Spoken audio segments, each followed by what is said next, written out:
Why? হয়েছে। Okay, take it. Okay, sir. Good morning to all of you. Good morning, Sumit, प्रिया, ईशा, सबको good morning sir. अच्छा, तो basically हम लोग आज इक्विटी डेरिवेटिव पढ़ेंगे। अच्छा, मेरा साउंड आप लोगों को क्लियर है सर? हाँ सर।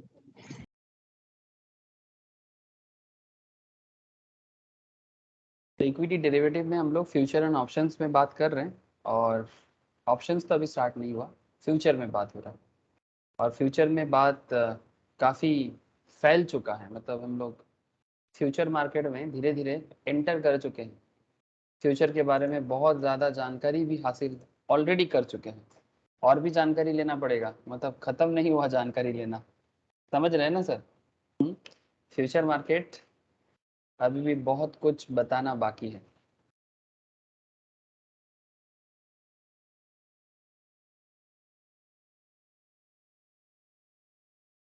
आज मैं आप लोगों को बताऊंगा, आज क्या बताऊंगा जानते हो? आज बताऊंगा आप लोगों को रिगार्डिंग मार्जिन कैलकुलेटर। सर ये क्या होता है? तो ये बहुत ही इंटरेस्टिंग कॉन्सेप्ट है। ऐसे तो मैं मार्जिन के बारे में बात कर चुका। हाँ सर, मार्जिन के बारे में मैंने बात किया आप लोगों से, और उसके साथ साथ मैं आपको M2M, mark to market, daily profit का जो हिसाब किताब होता है फ्यूचर मार्केट में, वो भी बात हो चुका है ना? तो सर कैलकुलेशन कैसे होता है फिर? सर आजकल तो ब्रोकिंग कंपनीज का सॉफ्टवेयर में ही काम हो जाता है।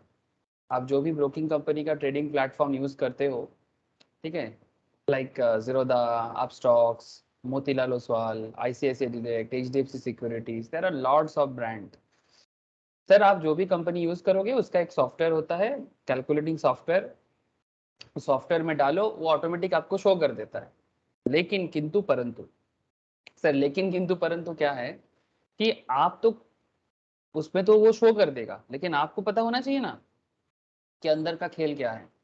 तो वही बात मैं आज आपको मार्जिन कैलकुलेटर के अंदर डिटेल्स में बताऊंगा एक एक करके, कि margin calculation is very important in future and option market. Future and option market लोगों को पैसा बनाने का मौका देता है, यस ना? ओहो, मैंने लिंक भेजना भूल गया, रुको रुको, रोशनी,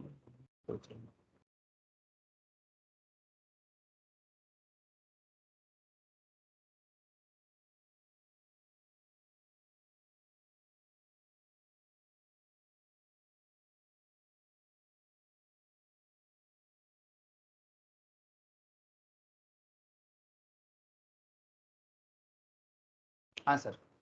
तो मैं वही बात आपसे कर रहा था कि फ्यूचर एंड ऑप्शंस में जैसे लोग पैसा कमा सकता है ना, तो पैसा कमा तो सकता है, बहुत अच्छा मार्केट है। लेकिन उससे भी बड़ा बात क्या है कि यहाँ पर आपको मार्जिन जमा करना पड़ता है, उसका कुछ रूल्स रेगुलेशंस है। जैसे आप लोगों में दो तरह का मार्जिन के बारे में लास्ट दिन बात किया था कि नहीं किया था? Hello, yes sir. क्या दो? Stock market and exposure market. हाँ नहीं, एक्सपोजर मार्केट नहीं, एक्सपोजर मार्जिन, और बताओ? Stand margin. Span margin, thank you sir. Span margin and exposure margin, और दोनों के बीच में क्या फ़र्क है वो भी मैं आप लोगों के साथ डिस्कस किया, ठीक है? तो सर वो तो समझ में आ गया कि मार्जिन कितना तरह का होता है, और मार्जिन यस, को स्टैंड मार्जिन मेंटेनेंस मार्जिन होता है एंड एक्सपोजर मार्जिन होता है, जो मेंटेनेंस मार्जिन से जब एक्स्ट्रा पैसे रहते हैं उसमें उसको एक्सपोजर मार्जिन बोलते हैं। बेसिकली जब लॉस को सेटल करना पड़ता है ना, लॉस सेटलमेंट करने के लिए एक्स्ट्रा दिया जाता है, that is exposure margin. Very good sir, very good. वाह, प्रिया बहुत अच्छा पढ़ाई कर रहे हैं, I am very happy. Okay sir, अच्छा ठीक है, चलो अभी बहुत कुछ पढ़ाई करना बाकी है। अच्छा, मैं स्क्रीन शेयर नहीं किया अभी तक आप लोगों से, चलो कर दिया, ठीक है? स्क्रीन शेयर है ना सर? Yes sir.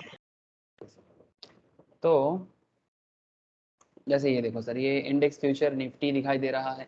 निफ्टी में 3 एक्सपायरी दिख रहा है आपको, 30 जून, 28 जुलाई, 25 अगस्त। आज इस एक्सपायरी के बारे में भी बात होगा कि सर ये 3 एक्सपायरी किस तरह से काम करता है, ठीक है? ये भी एक आज का स्पेशल मुद्दा रहेगा। ऐसे तो सिंपल कहा जाए तो ये जो पहला वाला दिख रहा है इसको करेंट मंथ एक्सपायरी बोला जाता है, या नियर मंथ एक्सपायरी कहा जाता है। सुमित, बीच वाले को क्या कहा जाता है? First one is current month और কোনটা नियर বলো? मिडिल एक्सपायरीটাকে হ্যাঁ, কি বলে? আর হচ্ছে পার মান্থ। नहीं, পার मिडिल মান্थ, वाले को क्या बोलता है? मिडिल वाले को बोलता है मिड मंथ, और মিড लास्ट মান্থ। वाले को बोलता है, हाँ, मिड मंथ, আচ্ছা, और लास्ट वाले जो है उसको बोलता है फार পার मंथ। মান্থ तो नियर, তো मिड और গন্ডগোল হয়ে फार, যাবে। ठीक है, नो इश्यू। ठीक है, नियर, मिड और फार, तीन तरह का एक्सपायरी है। ठीक है, तो ये तीन तरह का एक्सपायरी किस तरह से काम करता है वो भी बताना जरूरी है। अंडरलाइन का एक बहुत बड़ा इशू है सर, मैं आपको स्टार्टिंग से बोल रहा हूँ, निफ्टी फ्यूचर में ट्रेड लेना है आपको, ठीक है, लेकिन निफ्टी फ्यूचर का ट्रेड डिपेंड किस पे करता है? निफ्टी फ्यूचर का ट्रेड डिपेंड किस पे करता है? अंडरलाइन पे करता है। Adding value. हाँ, নিফটি আন্ডারলাইন। निफ्टी का अंडरलाइन। अच्छा, मैं एक चीज अंडरलाइन से एक चीज याद आया, मैं रोज आप लोग बहुत दिनों से पूछ रहे सर, अंडरलाइन पे मैंने बहुत सारा एग्जाम्पल दिया, कभी ये एग्जाम्पल आपको नहीं दिया ना सर? सर आप लोगों को पता है कि हमारे देश में, not just in our country, पूरा वर्ल्ड में लोगों के पास जो पैसा होता है, मनी मनी करेंसी, हाँ सर, यस सर। करेंसी जो होता है, ये करेंसी किसके बेसिस में छापा जाता है? Gold gold. सुमित ने कहा गोल्ड, आप लोगों का क्या मानना है? Gold. Not only gold, gold plus হচ্ছে forex reserve. Thank you sir, not just gold, gold with forex reserve. ठीक है, तो very good sir, forex reserve आज के डेट में ये नया जमाने का एक अंडरलाइन है सर, जिसके पास फॉरेन एक्सचेंज रिजर्व ज्यादा है। सर किसके पास ज्यादा होगा रिजर्व, कॉमन सेंस बताओ। আমেরিকা, हाँ, ইউএসএ। नहीं, ইউএসএ। कंट्री कंट्री वाइज नहीं पूछ रहा हूँ मैं, आपको ये पूछना चाहता हूँ कि किस कंट्री के पास फॉरेक्स रिजर्व ज्यादा होने का चांसेस ज्यादा होता है? जो कंट्री ज्यादा एक्सपोर्ट करता है ना, जो ज्यादा एक्सपोर्ट करता है, मतलब अगर आप, ऑब्वियसली, है ना, ऑब्वियसली। है ना, मतलब फॉरेन कंट्रीज सर में, चाइना। हाँ हाँ, चाइना के पास फॉरेक्स रिजर्व बहुत हाई है, वेरी गुड सर, चाइना का फॉरेक्स रिजर्व सीरियसली बहुत हाई है। ठीक है, चाइना, यूएस, ठीक है, इंडिया अभी फॉरेक्स रिजर्व में कुछ पीछे नहीं है सर, इंडिया भी वर्ल्ड में फॉरेक्स रिजर्व में अभी फिफ्थ पोजिशन पे है, फिफ्थ पोजिशन पे। मैं फॉरेक्स रिजर्व का भी रैंकिंग आपको दिखा देता हूँ। तो मुझे लगता है कि ये वाला बात मैंने इसलिए उठाया, अंडरलाइन का एक इंपॉर्टेंट कॉन्सेप्ट है सर, मतलब अंडरलाइन का मतलब आप लोग मेरे को बहुत बार पूछे, मैंने स्टॉक मार्केट वे में बहुत बार आप लोगों को अंडरलाइन अंडरलाइन चिल्लाया बोला, लेकिन मुझे आज याद आ गया रैंडमली ऐसे, मुझे तो मैं कितना प्रिपेयर करके तो कभी बैठता नहीं हूँ सर, ये मेरा एक प्रॉब्लम भी बोलो और एडवांटेज भी बोलो, मतलब हमेशा हर चीज़ ना ऐसे रेडी करके बैठने से मेरे से ना मैं बोल नहीं पाता, वो रैंडमली जो याद आता है वही बोलता हूँ। तो जैसे आपको अगर मैं गोल्ड रिजर्व के बारे में बताऊं, गोल्ड रिजर्व के बेसिस में ही पूरा दुनिया भर में एक जमाना था, सिर्फ गोल्ड स्टैंडर्ड के बेसिस में ही करेंसी होता था। ये देखो, gold reserve is the gold held by a national central bank, intended mainly as guarantee to redeem promises to pay depositors, note holder, that is paper money, or trading peers during the eras of gold standards, and also as a store of value or to support the value of national currency. That means एक जमाना था, आज भी है, ये चीज बहुत पुराना है और हमेशा रहेगा, ठीक है, कि गोल्ड किस कंट्री के पास कितना ज्यादा है उसके बेसिस में वो पैसा छापेगा मार्केट। अब गोल्ड कहाँ मिलता है सर? गोल्ड इंटरनेशनल एरिया में मिलता है, फिर इंटरनेशनल सबसे ज्यादा गोल्ड का माइंस वगैरह तो अफ्रीका में है sir, specially south Africa and Africa के बाकी और भी कंट्रीज में गोल्ड अभी तक मिला है।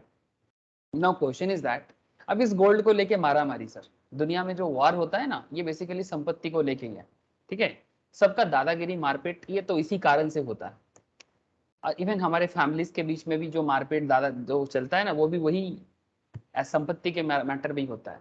तो दुनिया भी लड़ते हैं संपत्ति के लिए और फैमिलीज भी लड़ते हैं संपत्ति के लिए, है ना, मार दंगा मार काट काटा काटी मारा मारी यही होता है। ठीक है सर, मारा मारी काटा काटी में भी बात नहीं करूंगा, मैं आपको अंडरलाइन के बारे में बात करूंगा। अब अगर करेंसी किसके पास ज्यादा रहेगा, किसके पास कम रहेगा, किसके पास नोट ज्यादा छपने का पावर होगा, वो डिपेंड करता है उसके पास एसेट क्या है। अब पूरा दुनिया जिसको मान्यता देता है, जैसे देखो सर, सिल्वर भी एसेट्स है, डायमंड भी एसेट्स है, कॉपर भी एक तरह का बहुत ही इंपॉर्टेंट एक एसेट्स है, लेकिन सबसे ज्यादा इंपॉर्टेंस दुनिया भर में गोल्ड का रह गया। मतलब गोल्ड को एक स्टैंडर्ड माना गया, ठीक है, कि गोल्ड के बेसिस में पूरा दुनिया उसको एक कॉमन पॉइंट में आ गया, नहीं गोल्ड जिसके पास है वो सबसे ज्यादा रिच है, ठीक है। अब गोल्ड के बेसिस, आप गोल्ड कमाओ मार्केट से, अगर आप पे दम है तो गोल्ड कमाओ मार्केट से, आपका अंडरलाइन को भरो, एसेट्स को बनाओ और उसके बेसिस में कंट्री में पैसा छापो। लेकिन सर समय के साथ साथ सिर्फ गोल्ड होना एनफ नहीं रहा, सिर्फ गोल्ड होना एनफ नहीं रहा, बिकॉज वो पुराना जमाना तो नहीं है ना सर। एक जमाना होता था लोगों के घर घर में, आपके भी अगर आप अपने रिलेटिव्स वगैरह में भी देखोगे ना, तो उसमें भी ये कॉन्सेप्ट होता था कि संपत्ति किसके पास कितना है। बट आज के डेट में संपत्ति किसके पास कितना है इससे ज्यादा इंपॉर्टेंट है लिक्विड कैश किसके पास कितना है। ये सर नो, किसी के पास बहुत यस जमीन सर। हो सकता है, किसी के पास बहुत सारा पुराना सोना गहना हो सकता है ना, राज राजा वाला टाइम का, हाँ, लेकिन वो इंपॉर्टेंट नहीं है आज के डेट में। अगर है तो ठीक है, लेकिन उससे किसी का फाइनेंशियल कंडीशन स्मूथ नहीं हो सकता। आज के डेट में हो सकता है क्या? आप फाइनेंशियली कितना स्मूथ हो, ये आपके पास कितना सोना है उससे भी बड़ा इंपॉर्टेंट है आपके पास लिक्विड कैश कितना है। हाँ, अगर संपत्ति है तो संपत्ति को यूज करो, संपत्ति है तो संपत्ति को यूज करो कैपिटल के तौर पे और पैसा कमाओ। पैसे से ही पैसा कमाया जाता है सर। ये एक स्पेशल इकोनॉमिक्स का मेरा क्लास चलता है सर, ठीक है, माइक्रो इकोनॉमिक्स, जो नॉर्मली मैं CA foundation, CMA foundation as well as CS entrance and MBA के लिए पढ़ाता हूँ, ठीक है। उसमें ये सब टॉपिक में डिस्कस करता हूँ कि कैसे पैसे से पैसा बनाया जाता है, ठीक है, मेक मनी फ्रॉम मनी। तो वेरी इंटरेस्टिंग पार्ट सर, पूरा दुनिया इसी कॉन्सेप्ट में पैसा बनाया है सर। पैसा बनाना एक कला होता है, नो डाउट सर, लेकिन वो कला सीखना चाहिए। और ये जिस कंट्री ने जितना बेहतरीन वे में यूज किया, वो कंट्री उतना बेहतरीन वे से डेवलप किया। अब कोई बोलेगा सर आज के डेट में यूएस है, यस आज के डेट में यूएस है। चाइना उठ रहा है सर, इंडिया थोड़ा सा पीछे है कंपेरेटिवली, उसका कुछ कारण भी है। लेकिन एक जमाना था जब इंडिया वर्ल्ड में सबसे बेस्ट था। उस मैं ये 3 दिन पहले ही बता रहा था। क्यों बता रहा सर? चलो मैं आपको इंडियन इकोनॉमी एक बार बताऊं। फ्यूचर मार्केट समझ में आ जाएगा, थोड़ा इकोनॉमी समझो सर 2 मिनट के लिए, कभी कभी जरूरी होता है। मैं तो फ्यूचर मार्केट तो बता ही दूंगा, फ्यूचर में अंडरलाइन क्या है, ऐसा कोई बड़ी चीज नहीं है। जैसे इंडियन इकोनॉमी का जीडीपी अगर मैं आपको दिखाऊं, ठीक है, ये मैं विकिपीडिया सोर्स यूज कर रहा हूँ, ये एक न्यूट्रल सोर्स है sir. Normally world bank, IMF, Indian statistical institute, ये लोग मिला के इसका डेटा प्रोवाइड करता है। सर क्या आप देख पा रहे सर, जीडीपी पर कैपिटा, ये आपका जो ब्लू लाइन है ये जब ब्रिटिश यहाँ पर था, ठीक है, और जो रेड लाइन है ये करंट इंडिया का है, ठीक है। मतलब ब्रिटिश जिस टाइम पे यहाँ पर था उस टाइम पे भारत में जो इनकम होता था उसका डेटा ये है, जीडीपी पर कैपिटा। मतलब आप समझ सकते हो उस टाइम पे कितना सब पैसा था भारत के पास, और आज भारत का पैसा $1000 से भी कम है। मतलब लूट लूट के चला गया सर। ऊपर से हमारा लिटरेसी रेट इतना खराब हो गया कि डे बाय डे हम लोग क्या हो गए सर, इलिटरेट हो गए, हमारा कल्चर भूल गए, हम हमारा अस्तित्व भूल गए। तो क्या होता है ना, जब कोई इंसान अपना कोई एक जाति अपना अस्तित्व भूल जाता है, अपना पहचान भूल जाता है, उसका ये हालत होता है सर। अब ये किसी को मैं समझा नहीं पाऊंगा। हाँ, यहाँ पर हमारे देश में बहुत सारे सोच विचार वाले लोग हैं, ठीक है, कुछ लोग इतना लेफ्ट है कि वो लेफ्ट होते होते लेफ्ट हो जाते हैं, ठीक है। मैं पार्टी का नाम लेके ही बोल रहा हूँ, ठीक है। मतलब अगर हम लोग अपने कल्चर के साथ जुड़ नहीं पाएंगे तो ये हालत होता है। कुछ दिखाई दे रहा है आप लोगों को? भारत का जीडीपी देखिए। হ্যালো, हाँ बोलो सर। তুমি বললে বলে আমি তোমাকে কথাটা বলছি। সেদিনকে আমি ওই অফিসে ছিলাম, তো আমি হট করে মোবাইলটা ওপেন করেছি। তো করে আমি দেখছিলাম একটা রিল, আমাদের একটা প্রেস বাইট দিচ্ছে আমাদের ট্রান্সপোর্ট মিনিস্টার অফ বেঙ্গল আর কলকাতা কর্পোরেশনের মেয়র, একটা প্রেস বাইট দিচ্ছে। এই কিছুদিন আগে ইপিএফ এর সুদের হারটা কমিয়েছে, हम्म, ঠিক আছে, 8.5 থেকে 8.1 করেছে। তো हम्म, সরকার, সেন্ট্রাল গভর্নমেন্ট বলছে যে আমি সুদ দিতে পারছি না, কারণ সত্যি কথা বলতে এরা তো আমাকে বন্ডে ইনভেস্ট করে। তো हम्म, তোমাকে সুদটা কোথা থেকে দেবে? বন্ডের অবস্থা এখন প্রচন্ড খারাপ, हम्म, এটা আমরাও ফিল করি। এবার বলছে যে এইটা আমি স্টক মার্কেটে ইনভেস্ট করবো, তাহলে ফ্লোটা বেশি পাবো, আমি রিটার্ন বেশি দিতে পারবো, हम्म, তখন সুদের হার বাড়বে। ঠিক আছে, তাও हम्म, আবার কি যে লার্জ ক্যাপ কোম্পানিতে ইনভেস্ট করবে। ওয়েস্ট বেঙ্গল গভর্নমেন্টের তোমার ট্রান্সপোর্ট মিনিস্টার প্লাস কলকাতা কর্পোরেশনের মেয়র, উনি প্রেস বাইট দিয়ে বলছে যে নিজে তো জুয়া খেলছে, মানুষের টাকা নিয়ে নয়ছয় করছে, জুয়া খেলতে বাধ্য করছে। তাহলে কমার্স ফিল্ডে যারা এত পড়াশোনা করছে বা চার্টার অ্যাকাউন্ট থেকে বিএমএ পিএফ করছে, তারা কি করছে আলটিমেটলি? এরকম যদি মিনিস্টার বলে। देख ये लोग ना जानता है, सब कुछ जानता है ना, ये लोग सिर्फ ना लोगों को भड़काने का राजनीति करता है।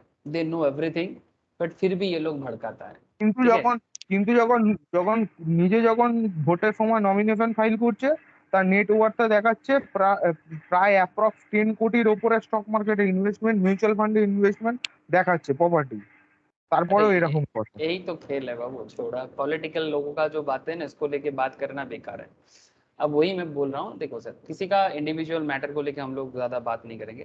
मैं आपको बस यही बोल रहा हूँ कि देखो सर, कंट्री का अंडरलाइंग अच्छा रहता है ना, कंट्री का अंडरलाइंग अच्छा रहता है, तो देखो सर, भारत का वन वन क्रिस्टाब, ठीक है, मतलब जीसस क्राइस्ट के जन्म के बाद का सिचुएशंस बता रहा हूँ, ठीक है।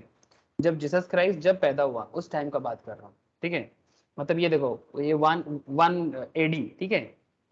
तो वहां से लेके 2003 तक का हिसाब देखो, क्या आप लोगों को दिखाई दे रहा है? प्रिया, ईशा, आप लोगों को प्लीज टेल मी सर। हाँ सर।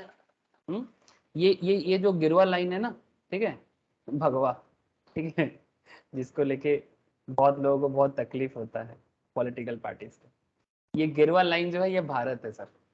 सर देखो, भारत कहाँ था सर? सबसे टॉप था ना जीसस क्राइस्ट के टाइम पे, सबसे टॉप कोई था आसपास में? জিডিপি এর ফুল ফর্মটা গ্রোথ ग्रॉस গ্রস डोमेस्टिक, না গ্রোথ? ग्रॉस ग्रॉस হ্যাঁ, ग्रॉस डोमेस्टिक प्रोडक्ट, ठीक है। এটা मतलब কি এটা কি কিসের जैसे জন্য দেওয়া হয়? जीडीपी किसी भी इकोनॉमी का ग्रोथ का पैरामीटर होता है। मतलब किसी भी कंट्री में, किसी भी कंट्री में जो भी प्रोडक्ट बनता है, उसको जब मनी वैल्यू में, प्रोडक्ट हो या सर्विस, जब उसको प्रोडक्शन बेसिकली, से for example in our West Bengal, जितना चीज यहाँ पर प्रोड्यूस होता है, अगर यहाँ पर एग्रीकल्चरल प्रोडक्ट्स, सर्विस प्रोडक्ट्स, ठीक है, या फिर इंडस्ट्रियल प्रोडक्ट जितना बनेगा, उतना यहाँ पर बिजनेस बनेगा, उसी का मनी वैल्यू को कहा जाता है उस पर्टिकुलर स्टेट का जीडीपी या कंट्री का ओके जीडीपी। सर। आई और think it's GDP clear. Percent का हिसाब से ही होता है ना? हाँ, जीडीपी परसेंटेज ओके मतलब सर। टोटल इकोनॉमी का परसेंटेज। जैसे ये जो दिखाया जा रहा है ये वर्ल्ड का परसेंटेज है। मतलब एक जमाना था जब जीसस क्राइस्ट का जन्म हो रहा था, उस टाइम पे पूरा दुनिया का जीडीपी का 30%, मतलब पूरा वर्ल्ड का जीडीपी का मोर देन 30% इंडिया से होता था।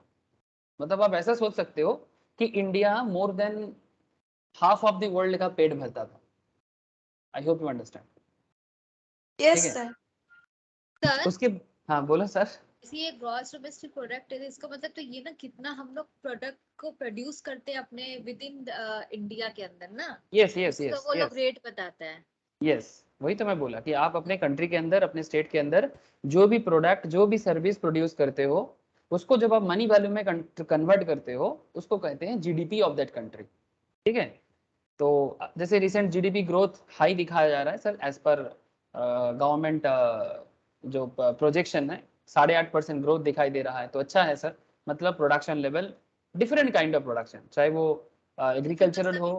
प्रोडक्शन लेवल बढ़ गया ना अपना इंडिया का। Production level, yes sir, production level बढ़ रहा है, ठीक है, जो अभी दुनिया में सबसे हाईएस्ट है, इवन चाइना से भी आगे है भारत का प्रोडक्शन ग्रोथ। इसका मतलब है कि देश में बिजनेस बढ़ रहा है, मतलब दुनिया में डिमांड है तभी भारत प्रोडक्शन करता है।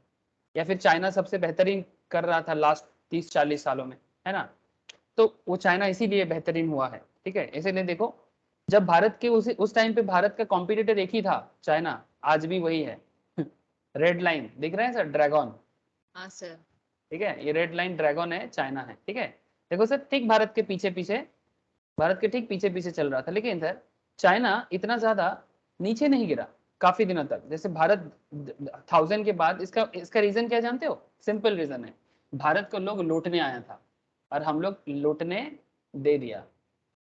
1000 के बाद से धीरे धीरे क्या हुआ, मुगल, पठान, ये सब इन्वेजन चालू हुआ, तुर्की, है ना, यूरोपियंस, धीरे धीरे 1600 में ब्रिटिश आ गया, है ना, पुर्तगीज आ गया, है ना। जैसे जैसे इन लोगों का इन्वेजन चालू हुआ, भारत का जीडीपी डे बाई डे क्या हो रहा है, कम हो रहा है। और ऐसा चलता गया। 1950 में देखो सबसे भयंकर, तब ये मिडिल ईस्ट, मतलब ये जो अरबियन नेशन है, जिस जो लोग आज बहुत पैसा वाला है, इनका हालत क्या था, ये तब तब थोड़ा सा ज्यादा था, बट देखो ये लोग कुछ नहीं थे उस टाइम पे। आज भी मिडिल ईस्ट उतना कुछ नहीं है, तेल के कारण जितना है इनका, सिर्फ एक ही है तेल, ठीक है, और बस कुछ बिजनेस कम्युनिकेशन कॉन्सेप्ट है वो बाद में बताऊंगा। तो सर देख सकते हैं आप, लेकिन यूएसए उस टाइम पे कुछ नहीं था सर कॉम्पिटिटिवली, लेकिन देखो 19 के बाद से 1900 के बाद से यूएसए दुनिया को टॉप करेगा। मतलब जो जगह भारत का था वो जगह चाइना और यूएसए लेटेस्ट ट्रेंड में ले लिया, है ना। तो सर ऐसा नहीं है, भारत को कुछ कमजोर मत समझना, ये समझे तो गलती कर बैठोगे सर, ठीक है। हमारा अंडरलाइन हमेशा से स्ट्रांग था और फिर से स्ट्रांग होने वाला है, बस एक ही चीज चाहिए सर, सोच बदलना है। किसी को कॉपी कैट मत करो, यूएस को कॉपी नहीं करना है, यूरोप को कॉपी नहीं करना है। ये लोग, स्पेशली मैं यूरोप का बात करूंगा, आज यूरोप बड़ा हुआ है भारत के पैसे से, ठीक है, भारत को लूट के, भारत के एसेट से, भारत का प्रोडक्ट को बेच बेच के ये लोग बना, वो भी भारत को अपने अंडर में रख के, कॉलोनी बना के, ठीक है, जबरदस्ती बंदूक के नॉक के सामने, ठीक है। अब भारत थोड़ा सा पीसफुल कंट्री है sir, we are peace loving nations, हमें ना मारपीट दंगा पसंद नहीं है। लेकिन सर ये दुनिया ना, ये मिडिल ईस्ट का लोग, ये वेस्टर्न यूरोप का लोग, ठीक है, आजकल चाइना, चाइना पहले नहीं था ऐसा, चाइना आजकल ऐसा हो गया है। आज अभी चाइना के अंदर ना जैसे यूरोपियंस का भूत सवार गया, ठीक है, सबको लूट लेगा, जैसे तिब्बत को लूट लिया, ठीक है, अब कश्मीर को भी लूटने आ रहा है, ठीक है। अब चाइना के अंदर वो पुराना वाला यूरोपियंस और मिडिल ईस्ट का भूत मतलब सवार हो गया। ठीक है, अलग बात, पैसा बनाया ना पैसा बना के अब इतना पैसा बना रहा है चाइना, अब उसका भूत सवार हो गया, समझ रहे हो सर, जीडीपी से समझ में आ रहा है। तो ये सिचुएशन है अंडरलाइन का, आपका अंडरलाइन स्ट्रांग होगा तो आपका फ्यूचर भी स्ट्रांग होगा। I hope you understand sir, एक छोटा सा जीडीपी से भी आपको समझ में आ रहा है, ठीक है। तो वही कॉन्सेप्ट फ्यूचर मार्केट में भी काम करता है, वही कॉन्सेप्ट फ्यूचर मार्केट में भी काम करता है। अगर आपका, जैसे मैं आपको गोल्ड से बताया, ठीक है, कि आपके पास गोल्ड रिजर्व ज्यादा हो, जैसे यूएस के पास गोल्ड रिजर्व हाई है, जर्मनी के पास है, ठीक है, इटली के पास है, फ्रांस के पास है, रशिया के पास है, चाइना के पास है, ठीक है, ये टोटल फॉरेक्स रिजर्व के हिसाब से भी, और गोल्ड होल्डिंग का हिसाब भी यहाँ पर है सर, देख सकते हैं आप। ये देखो सर कितना मेट्रिक टन गोल्ड यूएस के पास है, देखो ओ क्या हो गया, उल्टा हो गया क्या, हाँ, कितना कितना मेट्रिक टन गोल्ड यूएस के पास है, जर्मनी के पास है, इटली के पास है, फ्रांस के पास है, रशिया के पास है, चाइना के पास है। भारत सर 9th पोजीशन में है गोल्ड रिजर्व में, 754 मेट्रिक टन। सर भारत के पॉपुलेशन के हिसाब से बहुत ही कम है, बिकॉज जो भी एसेट्स हैं वो सभी मेंबर में डिस्ट्रीब्यूट होता है ना सर, ये नॉर्मल कॉन्सेप्ट ही है। गोल्ड को तो लोगों को ऐसे नहीं बांटा जाता, गोल्ड के हिसाब से करेंसी वगैरह, नोट वगैरह छापा जाता है ना। तो जितना देश गोल्ड कमाएगा, जितना देश फॉरेक्स रिजर्व कमाएगा, ठीक है, फॉरेक्स में इंडिया अच्छा कर रहा है, आपको बता दो सर, फॉरेक्स सर में इंडिया अच्छा कर रहा है। हाँ बोलो। सर जैसे आप बोल रहे हैं कि गोल्ड के बेसिस में इंडिया अपना करेंसी का वो वैल्यू बढ़ाता है, तो सर नॉट उसका, जस्ट इंडिया, पूरा पूरा दुनिया ही करता है। तो सर गोल्ड अगर ज्यादा रहेगा तो करेंसी ज्यादा रहेगा। हाँ ऑब्वियसली, आपके पॉकेट में, हमारे पॉकेट में ज्यादा पैसा रहेगा, क्योंकि जो पैसा छापा जाता है ना, उसके कुछ एसेट का वैल्यू होना चाहिए कि आप किस बेसिस में छाप रहे हो पैसा। पैसा ऐसे छापने से थोड़ी ना, तब तो हर किसी को करोड़पति बनाया जा सकता है सर, गवर्नमेंट के भेली पास জুনিয়া হয়ে যাবে भेली জুনিয়া। हर किसी के पास तो सरकार के पास नोट छापने का मशीन है, सरकार नोट छापेगा और सबको बांट देगा, सब कोई करोड़पति बन जाएगा। ये सर नो, भिखारी भी नहीं रहेगा देश में। हाँ सर। ये तो इससे थोड़ी होता है सर, हाँ, इकोनॉमिक प्रॉब्लम सॉल्व ऐसे थोड़ी होता है। आपके घर में अगर, आपके घर में देखो सर, आप अपनी फैमिली की तरफ देखो, सब कोई अपने अपने फैमिली की तरफ एक बार देखो, मैं अपना देख रहा हूँ, आप लोग अपना देखो। आपकी फैमिली में लोग काम करेगा तो आपके घर में एसेट बढ़ेगा, लोग मेहनत करेगा, पैसा कमाएगा तो एसेट आएगा, ये सर नो। हाँ सर। आपके घर में अगर जमीन रहेगा, उसको मानो कि आपके पास कैपिटल का कमती हो रहा है, ठीक है, आपका जमीन है, प्रॉपर्टी है, उस प्रॉपर्टी को मॉर्गेज करके बैंक आपको लोन भी प्रोवाइड करता है, ये सर नो। हाँ सर। तो वो क्या होगा, अंडरलाइन हो गया ना आपका। तो आप रिच हाँ। बनोगे कि नहीं बनोगे डिपेंड करता है आपके पास वैल्यू है कि नहीं। बिना बात का बैंक आपको लोन नहीं देगा, कुछ तो देखेगा बदले में, या तो आपका इनकम देखेगा या तो आपका एसेट देखेगा। तो बिना वैल्यू का दुनिया में कुछ नहीं होता, वैल्यू क्रिएट तो करना ही पड़ेगा। वैसा ही दुनिया ने गोल्ड को वैल्यू माना, दुनिया ने आज के डेट में फॉरेन एक्सचेंज रिजर्व को भी वैल्यू मान रहा है।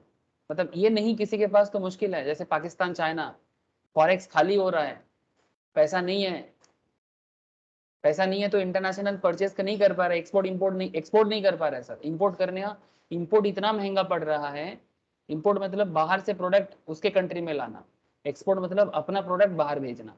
अब अपना प्रोडक्ट बाहर भेज सकते हो, लेकिन अगर इंपोर्ट करना महंगा पड़ रहा है, जैसे पाकिस्तान, जैसे चाइना, भारत के लिए भी थोड़ा मुश्किल होता है कभी कभी, लेकिन इट्स मेंटेनेबल बिकॉज भारत का ग्रोथ है। ठीक है, चाइना का फॉरेक्स হ্যালো, देखो। हाँ बोलो। ভারতের কাছে দাদা মুশকিল হলেও কিছু কিছু এক্সামটেড আসে হচ্ছে শুধুমাত্র প্রধানমন্ত্রীর জন্য। ঠিক আছে, দেশ থেকে তো কিছু তো এক্সামটেড আসে, প্রথম কথা। আর চায়নার এখন অবস্থা এখন প্রচন্ড খারাপ হয়ে গেছে, नहीं, प्रचंड আরো खराब नहीं এক্সট্রা हुआ है। ওভার ডিউটি লাগাচ্ছে, हाँ वो तो ওভার लगाएगा, ডিউটি লাগাচ্ছে लेकिन इसके প্রতিটা দেশ पास ইম্পোর্ট এক্সপোর্টে। इसके पास रिजर्व अच्छा है, देख तो नंबर 1 है अभी एक्सपोर्ट रिजर्व में, मैं डेटा वाइज তবে আর बात। বেশি, হ্যাঁ তবে আর বেশি দিন না। नहीं नहीं, चाइना को हराना इतना आसान नहीं है, ये सब बात करके फायदा नहीं है। चाइना को हराना इतना आसान नहीं है, चाइना को आप मात नहीं दे सकते। चाइना में ना वर्किंग कल्चर है, चाइना का पॉपुलेशन खुश नहीं है, वहाँ का पॉलिटिकल मैटर अलग है, बट चाइना में वर्किंग कल्चर है, वहाँ पर लोग मेहनती है। ठीक है, वो बनाएगा, अपने देश को कभी गिरने नहीं देगा, इतना गारंटी है।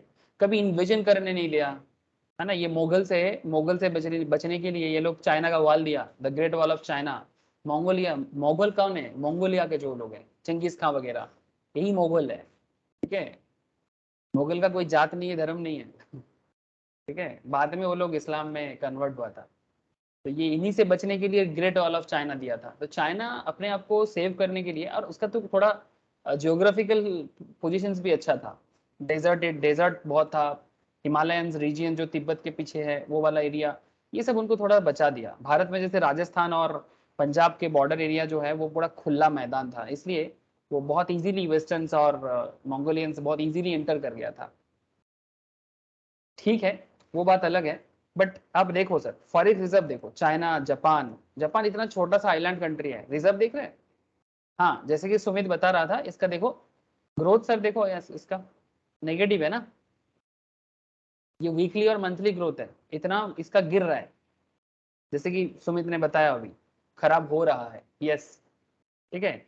जापान भी प्रॉब्लम में है थोड़ा सा। स्विट्जरलैंड इतना छोटा सा एक देश है, बहुत छोटा, कश्मीर से भी छोटा है।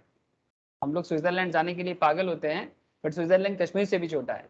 इंडिया पीछे है सर, थोड़ा देखो, काफी पीछे है। कहाँ इनका 33 लाख, इनका 13 लाख, इनका 10 लाख, इनका 6 लाख, 6 लाख, है ना। लेकिन सर 4th पोजिशन पे है, दिखाई दे रहा है सर।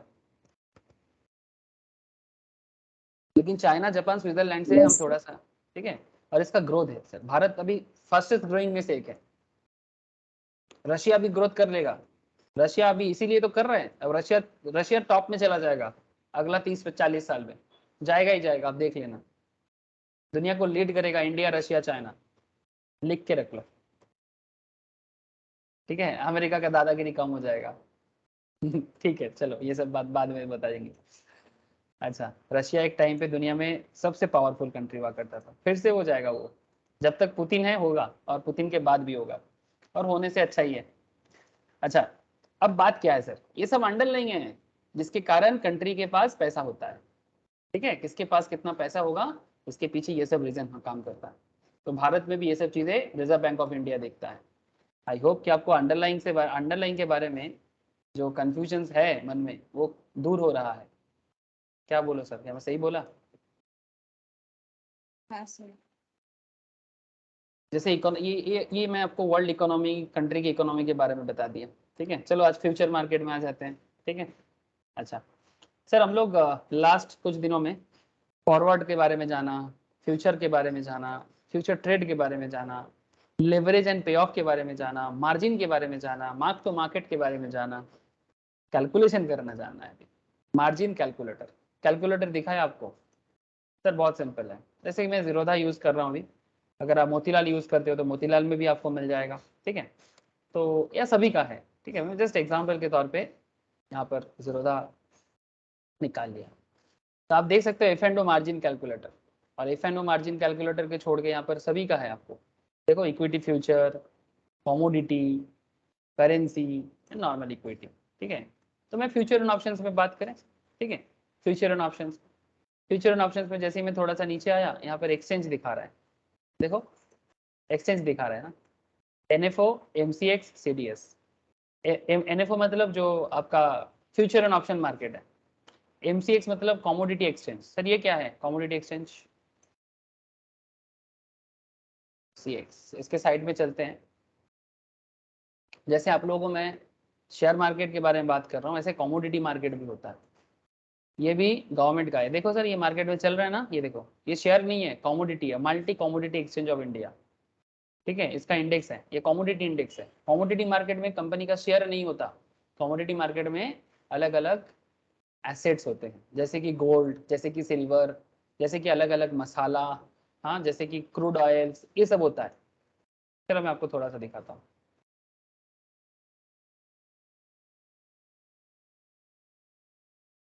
दिखाई दे रहा है सर? देखो एक बार, जस्ट एक आइडिया लो सर। बाकी जब आप लोग बाद में फ्यूचर में कमोडिटी मार्केट अलग से पढ़ोगे ना, इसका भी अलग से पढ़ाई होता है, NISM का एग्जाम भी होता है, तब आपको मैं पढ़ाऊंगा, लेकिन अभी आइडिया ले लो। दिखाई दे रहा है क्या आप लोगों को? आज थोड़ा सा मैं डिफरेंट हाँ, बात सर। कर रहा हूँ, लेकिन सर ये सभी चीज फ्यूचर मार्केट में है, इसका भी फ्यूचर मार्केट होता है। ये देखो ये मार्केट अभी चल रहा है, देखो यहाँ पर क्या क्या एसेट क्लास दिख रहा है, aluminium, cotton, silver, gold, gold का भी अलग अलग तरीका होता है, ठीक है, ये अलग अलग मार्केट है, ठीक है। ये जो कमोडिटी हम लोग मार्केट में यूज करते हैं, नेचुरल गैस, ठीक है, उसका फ्यूचर मार्केट भी है, ठीक है, इंडेक्स फ्यूचर्स भी, स्पॉट भी है। मतलब स्पॉट मार्केट में क्या चलता है, फ्यूचर मार्केट है। स्पॉट मतलब आपको पता है डे टू डे मार्केट, और फ्यूचर मतलब जैसे यहाँ पर कॉन्ट्रैक्ट होता है ना स्टॉक मार्केट में, है ना, FNO में, वैसा ही यहाँ पर भी कॉन्ट्रैक्ट होता है। ये फ्यूचर एंड ऑप्शंस दिखा रहा हूँ। अगर आप स्पॉट में देखना चाहते हो तो ये स्पॉट आ रहा है सर, मतलब ये अभी का रेट है, ठीक है, ये अभी का रेट है। जैसे क्रूड ऑयल है, मुंबई का क्रूड ऑयल का रेट बता रहा है बैरल के हिसाब से। ये नेचुरल गैस का रेट बता रहा है, हजीरा बोल के एक जगह है जहाँ पर होता है, उसके हिसाब से। मतलब ये मार्केट के अंदर ये सब चीज चलता रहता है सर, ये कमोडिटी मार्केट है, ठीक है। यहाँ पर भी लोग इन्वेस्ट करते हैं, ठीक है, इन्वेस्ट करके रख देते हैं। ये देखो इसका किस तरह से इंडेक्स में चेंज हो रहा है, गोल्ड है, सिल्वर है, क्रूड ऑयल है, कॉटन है, जिंक है, कॉपर है, लेड है, हाँ लेड मतलब सीसा, ठीक है। तो जब आप लोग ये सब पढ़ोगे ना, तब आपको मैं ये सब चीज़ और डिटेल्स में बताऊंगा कमोडिटी मार्केट में। समझ में आ रहा है सर? हेलो? Yes sir. ये देखो सर, ये देखो सर, फ्यूचर देख रहे हैं, ये देखो फ्यूचर कमोडिटी नेचुरल गैस, ठीक है। ये देखो कितना यूनिट लेना है, कितना प्राइस चल रहा है, जैसे आपको मैं शेयर मार्केट में दिखाता हूँ वैसा ही यहाँ पर भी चलता है।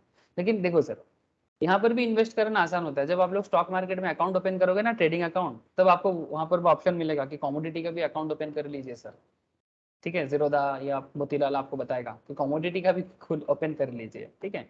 लेकिन सर जब तक समझ में नहीं आएगा तब तक आप किसी भी फील्ड में काम नहीं कर सकते। अभी जैसे शेयर सीख रहे हैं, बाद में जब कमोडिटी सीखेंगे ना, तब कमोडिटी में इन्वेस्ट कीजिएगा, ठीक है। कॉन्सेप्ट सर सेम है, कमोडिटी में काम क्या होता है, मतलब सेम है। कमोडिटी क्या होता है एक्चुअल में? शेयर तो शेयर होता है। शेयर कंपनी का शेयर होता है, और कमोडिटी हाँ। मतलब कमोडिटी होता है। कमोडिटी में जैसे क्या, ये सब क्या है, natural gas, crude oil, gold. जैसे मानो कि सोना का मार्केट में दाम बढ़ेगा गिरेगा। आप लोगों को मैं एक एग्जांपल नहीं किया था फ्यूचर मार्केट में, XYZ गोल्ड डीलर और ABC के यस बीच में, हाँ, तो वो लोग यस किस सर। चीज का डील कर रहा था, गोल्ड का डील कर रहा था। और गोल्ड क्या है, यस। कमोडिटी है, ओ, मतलब द्रव्य। द्रव्य, एग्जैक्टली द्रव्य। मतलब रियल मार्केट में सोना का दाम इधर उधर जो होता है, उसी के बेसिस में आप यहाँ पर ट्रेड ले सकते हैं। अगर आपको लगता है फ्यूचर मतलब में दाम, डे टू डे परचेस। हाँ, day to day purchase, future purchase, आपको लगता है गोल्ड का दाम बढ़ेगा, तो आप अभी कम दाम में खरीद के रख लो। है क्या? सेम ही चीज आपको है, इसमें भी सेम, बाय करना होता है। हाँ सेम वही बाई सेल चलता है। अगर आपको लगता है फ्यूचर में दाम बढ़ेगा तो अभी परचेस कर लो, अगर फ्यूचर में दाम करेगा तो अभी सेल कर दो, और क्या, और काउंटर पार्टी ढूंढ लो। कॉन्सेप्ट सेम है, लेकिन आपको ये अलग अलग कमोडिटी के बारे में जानना पड़ेगा। यहाँ पर जितना कमोडिटी दिख रहा है ना आपको, ये सब जानना पड़ेगा। तो इसके लिए आपको कमोडिटी मार्केट में जाना पड़ता है, ठीक है। CDS क्या है?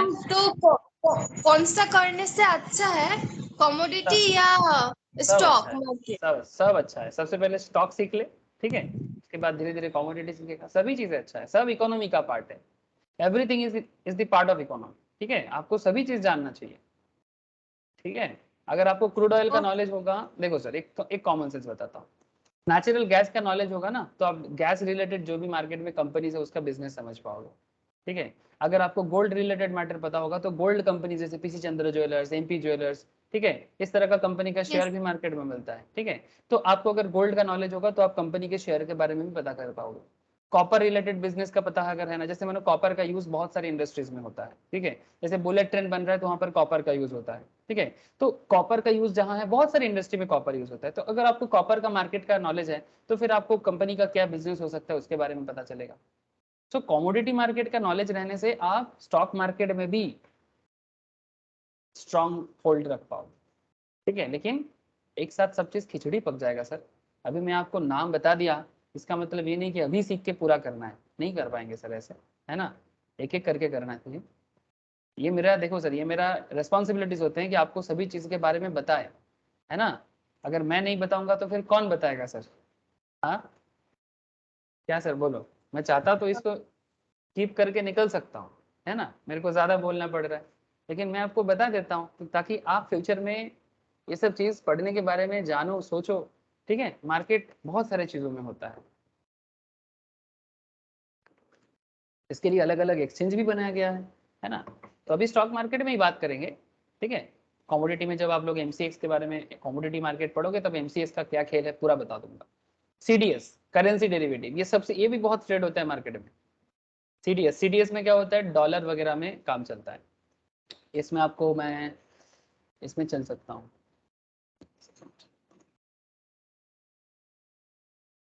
करेंसी फ्यूचर एनएससी में होता है, एनएससी बीएससी दोनों में होता है, मैं एनएससी में दिखाता हूँ।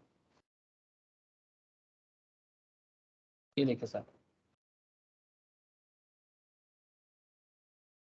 देखो सर मार्केट में डॉलर के हिसाब से रुपीस का वैल्यू, डॉलर के हिसाब से पाउंड का वैल्यू, डॉलर के हिसाब से चाइनीज और जापानीज ये यूरो का वैल्यू, जापानीज युआन का वैल्यू।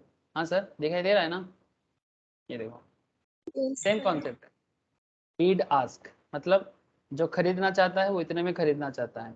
ईशा देख रहे हैं ना, सुमित हाँ अगर सर। सुमित अभी भी है तो ठीक है, হ্যাঁ দাদা। ठीक আচ্ছা এর লটটা কি তোমার 189 এই লটটা যেটা দেওয়া আছে? यस यस यस सेम, ये लॉट है ठीक है, इतना क्वांटिटी मिनिमम लेना है, अगर आप यूएस डॉलर इंडियन रुपीस में আমি करना चाहते हो। আমি हाँ এটা কোনোদিন আমি এটা कोनोदिन চেক করিনি, তাই ফার্স্ট ठीक টাইম है, খুললে বলে জিজ্ঞাসা ठीक है, করলাম। दिस इज करेंसी डेरिवेटिव, ठीक है, तो ये प्राइस वॉच है, कितना क्वांटिटी लेना है, और देखो सर $1 का भाव जो लोग लेना चाहता है वो इतना दाम में लेना चाहता है, और जो सेल करना चाहता है यहाँ पर ना बहुत ही छोटा फ्रैक्शन में काम होता है, बहुत ज्यादा वोलेटिलिटी नहीं है इसमें, है ना, बहुत ज्यादा अप एंड डाउन नहीं होता है, 10-10 पैसे में लोग प्रॉफिट करता है या 10-10 पैसे में लॉस खाता है, ठीक है, ये देखो आज के हिसाब से लेटेस्ट चेंजिंग पॉजिटिव रहा है, मतलब 77.75 से 77.6676, ठीक है, 77.80 में लोग खरीदना चाहता है, यहाँ पर 8075, 5 पैसा का डिफरेंस है, ठीक है, तो इस तरह से इनका बीडिंग चलता है, इस तरह से इनका बीडिंग चलता है, ठीक है। सिमिलरली यूरो इंडियन रुपीस के बीच में भी होता है, ठीक है, यूरो एंड इंडियन रुपीस, ठीक है, सिमिलरली ग्रेट ब्रिटेन पाउंड और सर इंडियन रुपीस। हाँ बोलो। सर जो ये बीट प्राइस आप बोले ना, तो मतलब वो हम्म, इतने उतना में खरीदना चाहता है ना? हाँ जैसे हम लोग शेयर में देखे हैं हाँ, और ये वही कौन, अर्स वाला में जितना में वो बेचना चाहता है। हाँ जैसे यहाँ पर देखो एचडीएफसी बैंक का, अगर मैं आपको मार्केट डेप दिखाऊं तो ये क्या कर रहा है यहाँ पर, बीड एंड आस्क, देख रहे हैं ना, सेम कॉन्सेप्ट, यहाँ पर शेयर को लेके बीड आस्क चल रहा है, हाँ, और यहाँ पर कहाँ चला गया, करेंसी। करेंसी को लेके चल रहा है, ये भी डेरिवेटिव है। बीट मतलब खरीदना इधर। यस बीड मतलब खरीदने के लिए बोली लगाना, ठीक ओके। है बोली, ठीक है, और ऑफर मतलब आस्क मतलब कितने में मैं सेल करना चाहता हूँ, ठीक है, तो जब ये सब पढ़ेंगे ना सर तब बताएंगे, ठीक है, एक चीज स्टॉक मार्केट सीख लोगे तो बाकी चीजों में आइडिया जनरेट हो जाएगा, बट लेकिन सर हर चीज में एक स्पेशलाइज्ड नॉलेज गैदर करना चाहिए, तो जब आप स्पेशलाइज्ड नॉलेज गैदर करोगे तब आपको बाकी चीज बता देंगे, ठीक है, मतलब कमोडिटी करेंसी की क्लास जब देंगे तो वो भी कर लीजिएगा, ठीक है, लगे रहो तो सब कुछ हो सकता है सर, एवरीथिंग इज मुमकिन है, कोई भी चीज आउट ऑफ वर्ल्ड का चीज नहीं है, सब इसी दुनिया के अंदर है, और अगर सीखने का इच्छा हो तो हर चीज सीखा जा सकता है, बस इच्छा होना चाहिए, ठीक है। चलो सर वापस चल जाते हैं, ठीक है, हमें तो स्टॉक मार्केट सीखना है, फ्यूचर एंड ऑप्शंस, इक्विटी का फ्यूचर एंड ऑप्शंस जानना है। দাদা हाँ क्या है, जा जा जा বিরক্ত করিস না, সেন্ড করে দিও তাহলে। না দেবো না। আচ্ছা রাখছি। ठीक है ओके। जाते हैं मार्जिन कैलकुलेटर में। ठीक है, आज आप लोगों को मैं बहुत सारा एक्स्ट्रा ज्ञान दे दिया। ठीक है, अच्छा, तो मार्जिन कैलकुलेटर क्या है सर? देखो, in continuation of our discussion on margin in previous chapter, we will now discuss the margin calculator. Over the next 2 chapters, we will discuss the margin calculator and learn few associated topics related to margin. Margin के बारे में कुछ important discussions करना है। ठीक है, जैसे यहाँ पर जैसे मैंने मार्जिन कैलकुलेटर में आया सर, यहाँ पर आप देख सकते हैं अलग अलग एक्सचेंज आया, मैं ये सब छोड़ देता हूँ, NFO में आ जाता हूँ। प्रोडक्ट क्या है? फ्यूचर। ऑप्शंस भी अलग होता है, ऑप्शन मार्केट भी पढ़ाऊंगा ना आप लोगों को। इक्विटी डेरिवेटिव के अंदर, ये NISM का इक्विटी डेरिवेटिव के अंदर भी आपको पढ़ाया जाएगा। ठीक है, ये देखो सब, अभी जैसे कि हम लोग फ्यूचर मार्केट में डेप्थ में बात कर रहे हैं सर, अगर मुझे सिलेबस खत्म करना होता तो मैं अभी फ्यूचर ऑप्शन सब खत्म कर देता, लेकिन मेरा इच्छा है कि आप सीखो, क्योंकि मार्केट में जब जाओगे ना आपका नॉलेज टेस्ट करेगा और मैं नहीं चाहता कि आप सिर्फ पास करके जाओ, नॉलेज लेके पास करके जाओ। ठीक है, सिर्फ पास करके कभी वैल्यू नहीं मिलता। ठीक है, तो अपना वैल्यू बढ़ाने के लिए सर्टिफिकेट काम नहीं आएगा, सर्टिफिकेट बस स्टार्ट करने के लिए, बाकी नॉलेज रहेगा ना तो सैलरी भी बढ़ा पाओगे और अपना पोजीशंस भी बढ़ा पाओगे। नॉलेज ही है सर जो लोगों का पोजीशंस को बढ़ाता है। ठीक है, सिर्फ सर्टिफिकेट तो बस एक जरिया होता है। तो अभी मैं फ्यूचर में बात कर रहा हूँ, फिर मैं ऑप्शंस में बात करूंगा। ठीक है, तो ऑप्शन मार्केट और फ्यूचर मार्केट में ज़्यादा अंतर नहीं है। ठीक, जैसे फॉरवर्ड और फ्यूचर में अंतर हुआ ना, उसी तरह से फ्यूचर एंड ऑप्शंस में अंतर होगा। जब कराएंगे तब पता चल जाएगा।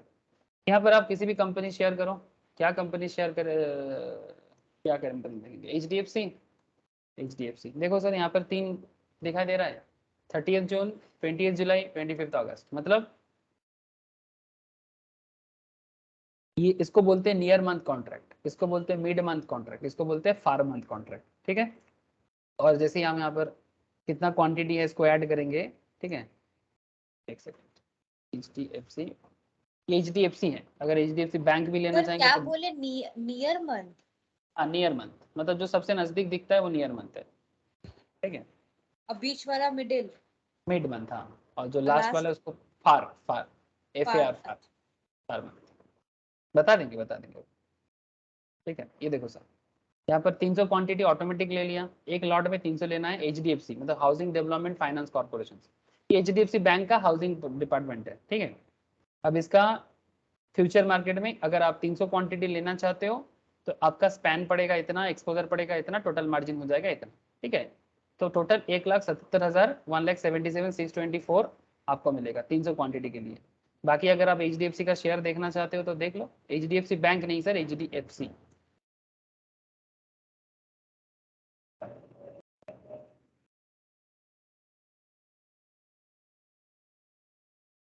HDFC का मोटा मोटी एक शेयर का दाम चल रहा है 2248.45 स्पॉट मार्केट में। फ्यूचर में थोड़ा सा इधर उधर होगा, आप देख लीजिएगा। HDFC अगर मैं लिखूं तो यहाँ पर फ्यूचर भी दिखेगा HDFC। सर आप क्या बोले, थोड़ा रिपीट कर सकते हैं? मेरा नेटवर्क इशू था ना तो मीटिंग से लेफ्ट हो गए थे। मैंने क्या बोला? मैंने कुछ नहीं बोला, मैंने बस यही बोला कि अगर आप HDFC का फ्यूचर लेना चाहेंगे, ठीक है, तो HDFC का कम से कम 300 क्वांटिटी लेना है। और जैसे ही मैं इसको कैलकुलेटर में पुट किया, ठीक है, ये मार्जिन कैलकुलेटर है, हर सॉफ्ट मतलब ब्रोकिंग कंपनीज का मार्जिन कैलकुलेटर होता है। ठीक है, सेम ही होता है सर, ज़ीरोधा हो, मोतीलाल हो, अपस्टॉक्स हो। जैसे मैंने यहाँ पर पुट किया, सिंबल पुट किया, 300 क्वांटिटी कम से कम लेना है, और यहाँ पर स्पैन मार्जिन, एक्सपोजर मार्जिन और टोटल मार्जिन दिखा देता है। और यहाँ पर ये देखो सर, कॉन्ट्रैक्ट भी दिखा दिया। ठीक है, प्रोडक्ट है यस फ्यूचर का। ठीक है, ये मैंने यस। लास्ट दिन भी मैंने ये दिखाया था, बस यही मैं बोला और कुछ नहीं बोला। ठीक है, तो आपको कम से कम इतना अमाउंट जमा करके ट्रेड लेना है। अब concept is that sir, calculate करके हम लोगों को ये तो समझ आ जाता है कि कितना मार्जिन जमा करना है। ठीक है, तो कहने का मतलब ये है कि कुछ और भी पॉइंट्स है जो मार्जिन के साथ साथ आपको जानना जरूरी है। So do recollect, in previous chapter we learnt about the various types of margins required to initiate a future trade. Margins are vary from one future contract to another future contract. मतलब हर एक future contract में same margin नहीं होता है ना, अलग अलग stock wise margin change हो जाता है। जैसे मैंने यहाँ पर HDFC पे लगाया, अगर मैं दूसरे कंपनी पे लगाऊंगा तो चेंज हो जाएगा ना, क्या बोलते हो? हाँ सर। अगर मैं इसको HDFC की जगह ICICI लगा दूँ तो देखो ICICI बैंक का, ठीक है, कितना लेना है? 1375 लेना है, ऐड करें, देख सकते हैं आप सर। सर 1375 फिक्स्ड है क्या? हाँ, ये लेना पड़ेगा एक लॉट में। आईसीआईसीआई बैंक का 30 जून का जो फ्यूचर है, ठीक है, उसमें आपको इतना लॉट साइज लेना पड़ेगा। ये फिक्स्ड है, ये ऑटोमेटिक दिखाता है। सर इससे कम करेंगे तो नहीं होगा क्या? नहीं सर, फ्यूचर मार्केट में इसी तरह से होता है सर, ठीक है ज्यादा कर सकते हो। ठीक है, फ्यूचर मार्केट में अलग अलग कंपनी का अलग अलग होता है। ठीक है, जैसे यहाँ पर मैंने आईसीआईसीआई बैंक का जो सर। जीरोधा प्लेटफॉर्म से ली हूँ तो इतना, अगर मैं मोतीलाल से लूंगी नहीं, तो एक ही है, कंपनी का एक ही रहेगा, वहाँ प्लेटफॉर्म पे भी एक लॉट का साइज सेम ही दिखाएगा? सेम ही दिखाएगा। Okay okay. ठीक है, कंपनी वाइज सेम ही दिखाएगा। ठीक है, ये देखो सर, यहाँ पर भी मैंने दिया तो 1375 कितना करके दाम चल रहा है, 728। ठीक है, इतना चल रहा है। और यहाँ पर सिंपल मार्जिन रिक्वायरमेंट बता रहा है 1,72,415। इसमें सिर्फ स्पैन मार्जिन है, एक्सपोजर यहाँ पर ऐड नहीं है। ठीक है, एक्सपोजर मार्जिन लगाओगे, देखो सर, स्पैन मार्जिन से ट्रेड ले सकते हो, लेकिन फ्यूचर में कुछ दिक्कत होगा, मतलब अगर कुछ लॉस को एडजस्ट वगैरह करना है तो कंपनी के पास पैसा नहीं रहेगा ना, तो आपसे एक्सपोजर मार्जिन मांगता है। तो एक्सपोजर मार्जिन अगर आप दोगे तो टोटल कुल मिला के आपका इतना हो जाएगा। ठीक है, एक्सपोजर और टोटल मार्जिन 3,85,400। ठीक है, स्पैन मार्जिन इतना, बाकी सर माइनस। बोलो सर। लेकिन हमको जो मार्जिन जमा करना होता है वो span margin and exposure margin का टोटल जो होता है उसको ही सबमिट करना होगा ना, जब हाँ, हम कभी वो डिपेंड शेयर करता है, कभी कभी। खरीदेंगे? हाँ, यस यस सर, मैं समझ गया। एक्चुअली देखो, ये जब भी आप बाई करने जाओगे ना, ठीक है, 1375 करके जितना होता है उसका एनएफओ के हिसाब से 1375 क्वांटिटी, जितना आईसीआईसीआई बैंक का जून का फ्यूचर चल रहा है, आप बाई करोगे तो इतना मार्जिन में आप ट्रेड स्टार्ट कर सकते हो। बाकी अगर जरूरत पड़ेगा तो आपको कंपनी बोलेगा कि सर एक्सपोजर जमा कीजिए। ठीक, तो और वो इतने में कंपनी कॉल करते हैं ना? हाँ, कंपनी आपको ऑटोमेटिक मैसेज भेज देगा, आपको ओके कॉल सर। करके बोल देगा। ठीक है, वही जो एडवाइजरी लोग वही करता है सर। ठीक है, एडवाइजरी में जो लोग काम करते हैं वही करता है। ठीक है, तो मार्जिन ओके कैलकुलेटर, सर। तो इसी तरह से बेसिकली ये कैलकुलेटर तो काम करेगा। So do recollect in the previous chapter we learn about various types of margin required. हम लोग बहुत तरह के मार्जिन रिक्वायरमेंट के बारे में स्पेशली बात किए। Margin vary from one future contract to another, है ना। एचडीएफसी का अलग देखोगे तो आईसीआईसीआई का अलग देखोगे। And as the margin depend on volatility of the underline, और ये मार्जिन डिपेंड करता है अंडरलाइन की वोलाटिलिटी के ऊपर। We will talk about volatility in the next module, but now remember that the volatility changes from one underlying to another underlying. HDFC का underline value ICICI का या बंधन बैंक का या एसबीआई का सेम नहीं होगा, सबका वोलाटिलिटी अलग हो सकता है, बिकॉज सबका एसेट क्लास अलग। सर हाँ, क्या वोटेलिटी मतलब तो उसका वॉल्यूम? नहीं, वोलाटिलिटी, वोलाटिलिटी मतलब up and up down. And down. Up and down मतलब जब बहुत ज्यादा चीजें चेंज होता है, मतलब रिस्क कितना है, कम रिस्क है कि ज्यादा रिस्क है, रिस्क के ऊपर डिपेंड करता है ना। वोलाटाइल कितना है, मतलब थोड़ा सा न्यूज में जो हिल जाए वो ज्यादा वोलाटाइल है, अच्छा अच्छा अच्छा, और थोड़ा ठीक सा है। न्यूज में भी जो ना हिले वो कम वोलाटाइल है। जैसे कुछ भी न्यूज आ जाता है तो पट फट देने शेयर का दाम गिर जाता है, ये सर? हाँ हाँ हाँ, या तो गिर जाता है या तो उठ जाता है। ठीक है, ज्यादा हाँ, वोलाटिलिटी का नेचर वो होता है। लेकिन और कम, सर इतना न्यूज के डिपेंड में इतना क्यों जल्दी जल्दी शेयर का दाम गिर जाता है, अप हो जाता है? वो कंपनी के बिजनेस पे डिपेंड करता है सर। अगर कंपनी का बिजनेस ज्यादा स्टेबल नहीं है, बहुत ज्यादा स्टेबिलिटी अभी भी मतलब जनरेट नहीं कर पाया, तो कंपनी थोड़ा सा न्यूज में हिल जाएगा। लेकिन जिस कंपनी का मार्केट में स्टेबिलिटी एक बार बन गया, ठीक है, जैसे एक हाँ, सिंपल एग्जांपल आपको मैं दे सकता हूँ। जैसे रिसेंटली दो ऐसे स्टॉक शेयर मार्केट में लिस्टेड हुआ। एक है LICI। सर LICI मार्केट में लिस्टेड हुआ था 950 समथिंग में। ठीक है, 850 900 के आसपास। ठीक है, हाँ, 870-80 में। सर LIC लिस्टेड होके ऑलमोस्ट 1 मंथ होने जा रहा है। सर हाँ, LIC का भी लोग बहुत सारे जिन्होंने भी LIC में पैसा लगाया है, सभी को देख रहा है सर LIC का शेयर धीरे धीरे गिर रहा है। ठीक है, लेकिन LIC ये 6 मंथ तो हुआ नहीं है, 1 मंथ ही हुआ है इसका हार्डली। तो ये 850 से 728, मतलब 100 पॉइंट में गिरा है ना, हाँ, 100-150 पॉइंट में गिरा है। लेकिन सर देखो बहुत भयंकर नहीं गिरा। मतलब हाँ। अब आपको मैं दूसरा एक दिखाता हूँ, पेटीएम या जोमेटो देखते हैं। पेटीएम, पेटीएम उसका देखते तो बहुत गिरा था। हैं। ठीक है, अब पेटीएम को देखो, पेटीएम लास्ट 6 मंथ्स में इतना गिरा, 6 मंथ्स में इतना गिरा है, ठीक है, लेकिन लास्ट 1 मंथ में ये बढ़ा है, ठीक है, और गिर गया था।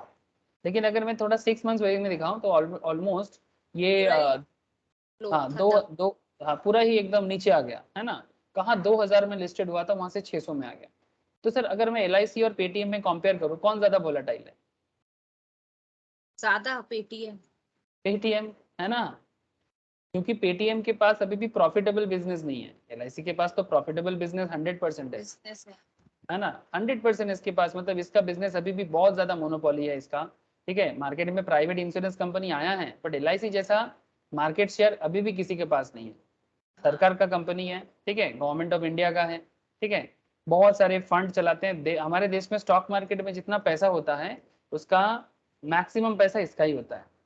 मतलब LIC क्या करता है, लोगों से इंश्योरेंस का जो पैसा प्रीमियम कलेक्ट करता है उसका एक बहुत ही बड़ा परसेंटेज स्टॉक मार्केट में डाल देता है, ठीक है। तो LIC बहुत इनकम करता है सर। तो LIC और पेटीएम के शेयर के बेसिस में, लेकिन सर पेटीएम का फ्यूचर अच्छा है, लेकिन सर मार्केट में भी इसका लॉस है। तो ये इतना थोड़ा सा न्यूज क्या आ गया मार्केट में कि पेटीएम के लिए RBI ने ये बोल दिया वो बोल दिया, ठीक है, तो पेटीएम देखो धड़ाधड़ गिर रहा है, ठीक है, इतना गिरा कि 550 500 में जाके रुका।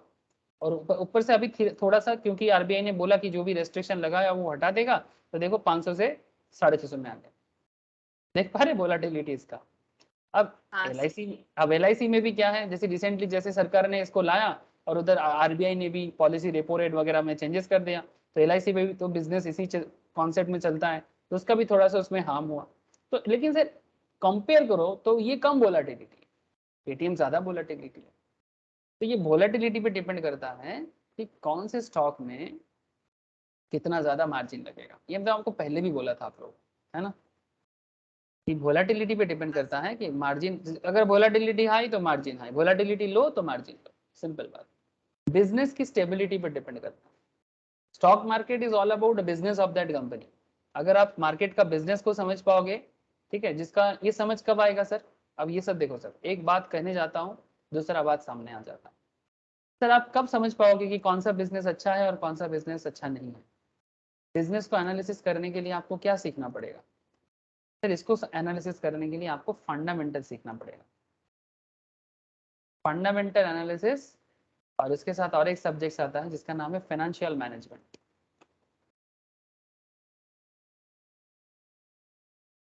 देखो सर, मैं आपको जो है वही बताऊंगा, ठीक है। अब सीखना तो पड़ेगा। जैसे कंपनी एनालिसिस करने के लिए आपको क्या करना है, आपको कंपनी का PL, बैलेंस शीट, है ना, रेशियो, बिजनेस प्रोजेक्ट, ठीक है, किस प्रोजेक्ट में पैसा लगा रहा है किस में नहीं, ठीक है, कितना समय लगेगा इसका ग्रोथ होने में, ठीक है। जैसे पेटीएम का एक हम लोग केस स्टडीज किए हैं फंडामेंटल्स में, तो पेटीएम मोटा मोटी 2025-26 में जाके प्रॉफिटेबल बनेगा।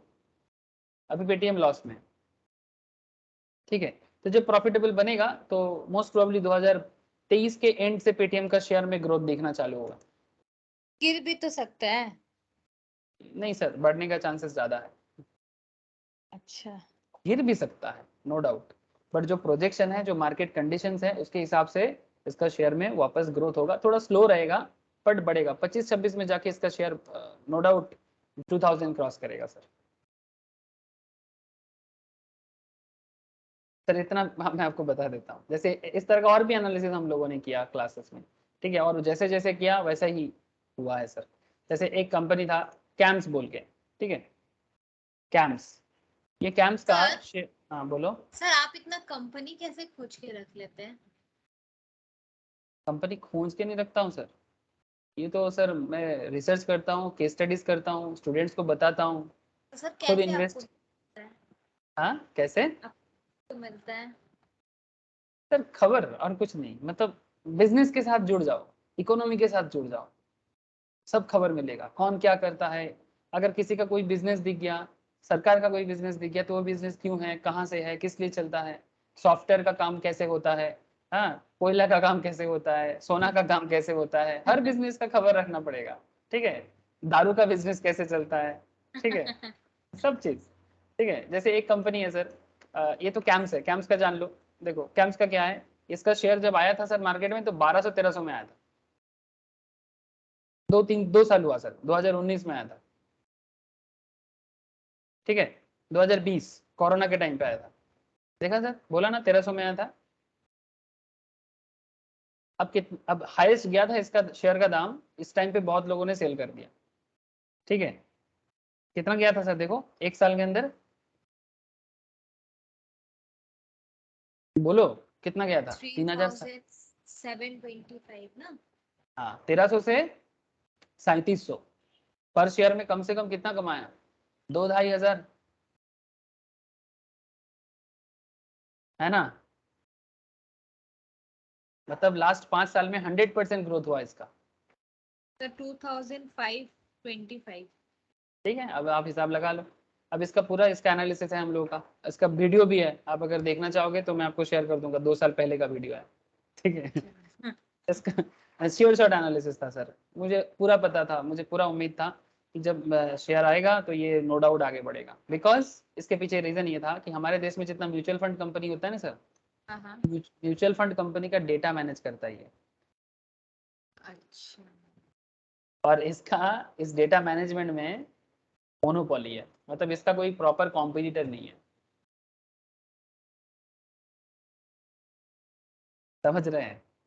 कंप्यूटर एज मैनेजमेंट सर्विस, पूरा म्यूचुअल फंड का डेटाबेस यही मेंटेन करता है, किसका कितना म्यूचुअल फंड है, कौन सा कंपनी का क्या है, किसने सेल किया, किसने बेचा, कितना यूनिट, कितना एनएवी क्या है, सब कुछ म्यूचुअल फंड कंपनीज का डेटा मैनेज करने का मोनोपोली बिजनेस है इनका, बढ़ गया। ऐसा और भी है, मैं बस आपको एक दो बता रहा हूँ, ठीक है। ठीक है, ऐसे मतलब बोलोगे तो लाइन लगा के एक एक करके बोलते रहेंगे, जो 2 साल पहले 2-3 साल पहले एनालिसिस हुआ था, आज उसका कंडीशन क्या है। ठीक है, और जिन्होंने भी पैसा लगा के रखा है, या पैसा लगाया था बेच दिया, किसी ने फ्यूचर एंड ऑप्शंस में लगाया था, किसी ने normal day to day trading में किया, किसी ने लॉन्ग टर्म 2 साल 1 साल में कमाया, सब ने कमाया और अभी भी कमा रहा है। ठीक है, टाटा मोटर्स रिसेंट ट्रेंड में है, इसका बहुत मार्केट में लॉस हो गया था, टाटा मोटर्स का शेयर 100 में चला गया था सर। अगर आपको मैं दिखाऊं, ये देखो सर कितना दिख रहा है सर, 2020-21 में देखो 70-80 में हाँ चल गया। सर, हाँ 74 में भी चला गया। ठीक है, सबसे नीचे तो 65 में चला गया था। तो जो भी ये 60 से 100 के बीच में टाटा मोटर्स को परचेज किया, आज देखो सर इसका शेयर 500 क्रॉस कर गया था, अभी थोड़ा सा डाउनग्रेड चल रहा है, लेकिन फिर से बढ़ेगा इसका शेयर, नो डाउट। अब टाटा मोटर्स का ये पूरा प्योर एनालिसिस था, इसमें भी क्या क्लास में एनालिसिस हुआ है कि टाटा मोटर्स बढ़ेगा कि नहीं। 100% देखो 2 साल में जैसे सोचा वैसा हुआ, 100 से 400 2 साल के अंदर। अब क्या बताऊं मैं, बोलो क्या बताऊं। ठीक है, तो ये देखो सर लास्ट 5 साल में देखो, 1 साल में देखो।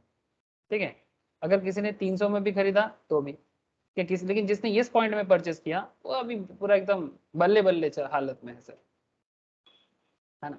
तो इस तरह से एनालिसिस किया जा सकता है, आपको बस इकोनॉमी मार्केट हर चीज का खबर रखना है, हर चीज के बारे में नॉलेज रखना है, इकोनॉमी कैसे चलता है उसका नॉलेज रखना है। ठीक है, कंट्री का डिसीजंस क्या चल रहा है, पॉलिटिकल मैटर, रिलीजियस मैटर, हर मैटर पे खबर रखना, हर मैटर। ठीक है, खबर रखो, नॉलेज गैदर करो, आपको हर कंपनी का पता चलेगा। ठीक है, मैं तो अभी भी मुझे अभी भी मुझे मैं आपको लगता है कि मैं इतना सारा कंपनी का जानता हूँ, मुझे लगता है मैं कुछ नहीं जानता। ठीक है, मैं तो बस थोड़ा सा जानता हूँ, मुझे ऐसा लगता है कि अभी बहुत कुछ जानना बाकी है। ठीक है, तो ये सर क्या है ना, ये मार्केट इतना बड़ा मार्केट है, ठीक है, कि आप जितना घुसते जाओगे उतना कम पड़ जाएगा। डेल्टा कॉर्पोरेशन बोल के एक कंपनी है, ठीक है सर, ये क्या करता है, ये इसका ना गोवा में कैसीनो वगैरह होता है, कैसीनो जानते हो आप लोग। हाँ सर। हमारे देश में जो जुआ जो होता है ना, रजिस्टर्ड जुआ या कैसीनो गेम जो होता है, वो यहाँ इस कंपनी का हाथ में है। सर कोरोना के टाइम पे इसका शेयर भयंकर गिर गया था, और उसी टाइम पे बहुत लोगों ने ये वाला शेयर को परचेस किया था सर। कोरोना पीरियड में इसका शेयर का दाम 70-75 ऐसा चल रहा था, देख रहे हैं सर, ये देखो। हाँ सर 71 नहीं। उसके बाद ये शेयर लेटेस्ट रेट में 350 तक गया, 2022 के फरवरी के आसपास 350, 320-25 तक गया, 60-70 में परचेस किया था। तो देखो फ्यूचर एनालिसिस सही था ना, हाँ सर। लोगों ने कमाया पैसा। ठीक है, लेकिन अभी थोड़ा सा मार्केट क्योंकि ये बहुत ज़रूरत से ज़्यादा हाई हो गया था, थोड़ा करेक्शन हो रहा है। जो लोग परचेस किया था सेल करके निकल रहा है, तो थोड़ा अपना प्रॉफिट को ये कर, ठीक है, वो अलग बात है। अब ये सब एनालिसिस तो चलता रहता है। अब क्या बताऊँ मैं आपको, जब आप फंडामेंटल सीख जाओगे ना, तो आप लॉन्ग टर्म इन्वेस्टमेंट भी करना सीख जाओगे, मतलब किसको पकड़ के रखना है और किसको छोड़ना है। आधा से ज़्यादा लोग तो थोड़ा सा मार्केट में वोलेटिलिटी दिखता नहीं है, वो सोचने में पड़ जाते क्या होगा, ये तो गिर गया। अरे भाई, अगर उसको नॉलेज है ना कि इसका बिजनेस का दम कितना दूर तक का है, तो वो पकड़ के रखेगा। अगर उसको नॉलेज नहीं है, वो थोड़ा से वोलेटिलिटी में क्या हो जाएगा, डर जाएगा। जैसे देखो ये गिर गया ना, जो लोगों का नॉलेज नहीं है ना, वो डर जाएगा, उसको लगेगा ये यार और गिरेगा और क्या होगा ऐसा करेगा। लेकिन जिसको नॉलेज है, वैसे गिरती मार्केट में भी अपना पेशेंस को बना के रखेगा। ऐसा होता है इसका। सर बोलो। एक चीज पूछना है सर, रेपो और रिजर्व रेपो, रेपो मतलब यही ना जब कमर्शियल बैंक जब लोन लेता है आरबीआई से, जो यस, रेट वो देता है जी जी, वो रेपो है। उस और और रिवर्स मतलब ठीक उल्टा, जब कमर्शियल बैंक को लोन लेना पड़ता है, आरबीआई से, सॉरी आरबीआई को लोन लेना पड़ता है कमर्शियल बैंक, कमर्शियल बैंक से, हाँ हाँ जो बहुत ही खतरनाक सिचुएशन होता है कंट्री के लिए। हाँ, वही हम आरबीआई के बोले। पास, बोलो। हाँ सर, वही हम थोड़ा कंफ्यूज हो गए थे। नहीं, सही बोला। ए प्रिया, बुझते पाचिस? है सर। सर आप बोले थे ना इकोनॉमिक टाइम्स फॉलो करने हैं, तो सर उसमें जैसे बिजनेस न्यूज का तो हमको पता नहीं, लेकिन सर इकोनॉमिक्स टाइम्स में पूरा वर्ल्ड का न्यूज आता रहता है सर, कौन डेथ हुआ, कौन ये हुआ, ये सब आता रहता भी है। देखो न्यूज तो है, क्यों उसमें बिजनेस न्यूज नहीं पता चल रहा है? आप पेपर ले रहे हो कि ऐप देख रहे हो? ऐप। ऐप में देखना, वहाँ मार्केट न्यूज होगा। अच्छा आप पॉलिटिकल देखोगे या ग्लोबल देखोगे, तो ग्लोबल में देखेगा सभी न्यूज होता है, बट उसमें बिजनेस न्यूज स्पेशलाइज करके होता है। अच्छा, तो सर उसमें कंपनी के बारे में कैसे पता चलेगा कि ये कंपनी है, ये कंपनी है? वो जैसे आप मार्केट, जो जैसे आप एक दो कंपनी जो अभी दिखाएं, वो तो उसका नाम ही नहीं सुने कभी। सुन लोगे सर, अभी तो शुरू हुआ। अभी तो अवाक काको सीख रहे हो सर, एबीसीडी सीख रहे हो अभी। धीरे धीरे सेंटेंस मेक करना भी सीख जाओगे, वर्ड बनाना भी सीख जाओगे, डोंट वरी। ठीक है सर। अच्छा सर, सर हर चीज में ना समय देना पड़ता है, जानते हैं ना, रातों रात मैजिक नहीं होता सर, ठीक है। जैसे यहाँ पर हम लोग थोड़ा सा आगे बढ़ते हैं sir. Margin calculator of a popular offering and rightly so it is simple use to tool. जैसे मैं आपको अभी दिखाया कि किस तरह से आप मार्जिन कैलकुलेटर डिफरेंट का यूज कर सकते हो, डिफरेंट कंपनीज का। लेटेस्ट एक case where decide to buy the future contract of Idea Cellular. ये एक पुराना डेटा है, 29 जनवरी 2015 को किसी ने आइडिया सेलुलर खरीदने का सोचा, ठीक है। Now to initiate this trade one needs to deposit the initial margin amount. You also know that initial margin equals to span plus exposure, है ना। To find out the initial margin requirement, all you need to do is, आपको margin calculator में जाना है और आपको पता चल जाता है कि स्पैन और एक्सपोजर कैसे पता चलता है। ये मैंने आपको ऑलरेडी शो कर दिया, ठीक है। तो मेरा मार्जिन कैलकुलेटर का काम मैं पहले ही पूरा कर दिया सर, ये वाला एरिया, है ना, कि किस तरह से आप डिफरेंट काइंड ऑफ कैलकुलेशन कर सकते हो कैलकुलेटर के थ्रू से। देखो सर, स्पैन मार्जिन कैलकुलेटर में जाओगे तो स्पैन दिखाएगा, एक्सपोजर में जाओगे तो मतलब सिर्फ और सिर्फ एक्सपोजर दिखाएगा। अब स्पैन मार्जिन के अंदर भी ना दो सेक्शंस होते हैं, मैं आपको वो थोड़ा बता दूं। Rate section has 3 drop down menu. The exchange drop down option basically requires you to choose exchange, ठीक है। जैसे कि मैं आपको बताया, NFO if you wish to trade on NSE, ठीक है। अगर आप NSE में फ्यूचर ट्रेड करते हो तो उसका एक्सचेंज है NFO। अगर आप कमोडिटी फ्यूचर्स के लिए जाना चाहते हो तो MCX। अगर आप करेंसी डेरिवेटिव के लिए जाना चाहते हो तो CDS। ऑलरेडी शो कर दिया सर, ऑलरेडी आपको बता दिया, ठीक है। सामने अलग अलग प्रोडक्ट टाइप आता है, आप चूज करो कि कौन सा फ्यूचर में। जैसे यहाँ पर आइडिया सेलुलर पे लोग कर रहा था, अभी आइडिया है नहीं, अभी तो V हो गया। आजकल आइडिया नहीं रहा सर, आजकल हो गया V, वोडाफोन VI आइडिया क्या? मार्ट, हाँ VI, मर्ज हो गया। ठीक है, मार्ज हो गया। सिर्फ आइडिया और अभी है नहीं, दोनों मार्ज हो गया। अब एक दूसरे को बचाने के लिए मार्ज हो गया। दोनों का बिजनेस कंडीशन बहुत ही खत्म हालत बहुत में है, खराब। बहुत खराब है। वोडाफोन का भी आइडिया करो तो सर दोनों एयरटेल का? एयरटेल खराब है, but not like Vodafone idea, better, उससे काफी बेटर। सर लेकिन अभी जियो का भी थोड़ा सा खराब हो सकता है, क्योंकि जिस तरीके से उसका रेट बढ़ रहा है, कोई अगर अपना दूसरा प्लान देगा तो उसका भी तो हो सकता है ना। नहीं सर, वो प्लान सबका बड़ा है, जियो सबका अकेला बढ़ेगा। नहीं बढ़ा है, सबका बड़ा है। ठीक है, प्लान नहीं बढ़ाएगा तो ये लोग टिक नहीं पाएगा, प्लान बढ़ाना ही पड़ेगा, सबको प्लान बढ़ाना पड़ेगा, बिकॉज वो डिस्काउंट स्कीम में ज़्यादा दिन तक अभी टेलीकॉम इंडस्ट्री टिकेगा नहीं। अब टेलीकॉम इंडस्ट्री का एक ही कॉन्सेप्ट रहेगा, सर्विस दो पैसा लो, हाँ सर्विस दो पैसा लो। पैसा कम करेगा तो टेलीकॉम इंडस्ट्री टिक नहीं पाएगा। फ्री में ये नेट वो नेट ऐसा करते करते कितना कंपनी बिक गया सर। हाँ, कितना सारा ब्रांड होता था एक टाइम पे। हाँ, हाँ, BSNL क्या क्या तो। बीएसएनएल का तो छोड़ ही दो, सरकार उसको मैनेज नहीं कर पाता है। ठीक है, यूनिनॉर, फिर आपका था एयरसेल। एयरसेल। हाँ, फिर एक था हच हच। हच। हच को तो बाद में वोडाफोन ने खरीदा, हच ही वोडाफोन बना सर। वो एक था वर्जिन मोबाइल बोल के एक था ना, वर्जिन मोबाइल, वो एक साथ आता था। फिर एक क्या था, रिलायंस कम्युनिकेशन का था, अनिल अंबानी का। ठीक है, मतलब हाँ मुकेश के भाई का। ठीक है, ऐसे था सर, कम से कम 5-7 और कंपनी था जो मार्केट में था, लेकिन अभी सिर्फ 3 कंपनी बचा है। मतलब वोडाफोन आइडिया एक हुआ, एयरटेल और जियो, जियो। बाकी और को तो कोई है नहीं। ठीक है, तो ठीक है सर। तो ये तब का बात था 2015 का, तब ये आइडिया सेलुलर खरीद रहा था। तो इस तरह से ड्रॉप डाउन मेनू में जाके कैसे क्या करना होता है ये भी मैंने आपको बता दिया। और स्पैन में जाओगे तो स्पैन में भी कैसे होता है वो भी मैंने आपको दिखा दिया। अब ये सब को और मैं क्या बताऊं। अब देखो सर, यहाँ पर calculation, span calculator is suggesting the following span margin. Exposure margin इतना है, इनिशियल मार्जिन दोनों मिला के बन जाता है। ठीक है, चलो ये ठीक है। तो with this you know how much money is required to initiate the future trade on Idea Cellular या फिर HDFC बैंक, जो मैं आपको ऑलरेडी शो करके आ गया।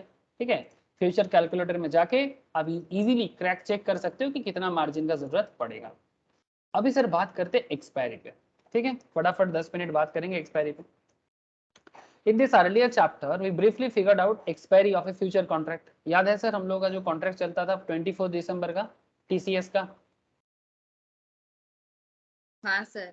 है ना। आई होप अभी सब याद आ जाएगा।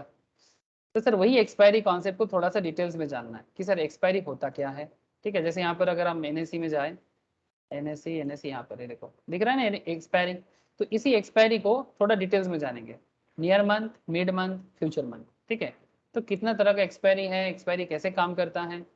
तो जैसे कि अभी हम लोगों ने आइडिया सेलुलर लेके बात कर रहा। ठीक है, expiry of a future contract means expiry specify the last date up to which the contract last. Contract कितना दिन तक लास्ट करेगा उसको एक्सपायरी कहा जाता है। Beyond which it will cease to exist, उसके बाद वो कॉन्ट्रैक्ट नहीं रहेगा। Consider this if I buy Idea Cellular और वोडाफोन आइडिया, आइडिया सेलुलर को वोडाफोन आइडिया बोल दो, जो भी है, फ्यूचर कॉन्ट्रैक्ट 149 पे जो एक्सपायर कर रहा है 29 जनवरी 2015 को, एज पर अवर यहाँ का एग्जाम्पल के हिसाब से। बाकी आप जहां से देखो वहां देख सकते हो। With an expectation that it will hit 155, मतलब हमने खरीदा था 149 पे और ये मेरा एक्सपेक्टेशन था 155 में ये जाके रुकेगा। Simply means that this move 155 has to pan out 29 January 2015, मतलब ये 29 जनवरी में जाके ऐसा होगा। Obviously, if the price of idea is below 149 before the expiry, then I have to book a loss. अगर 25 जनवरी 29 जनवरी से पहले ये 149 के नीचे है तो इसका मतलब हमारे लॉस हो जाएगा।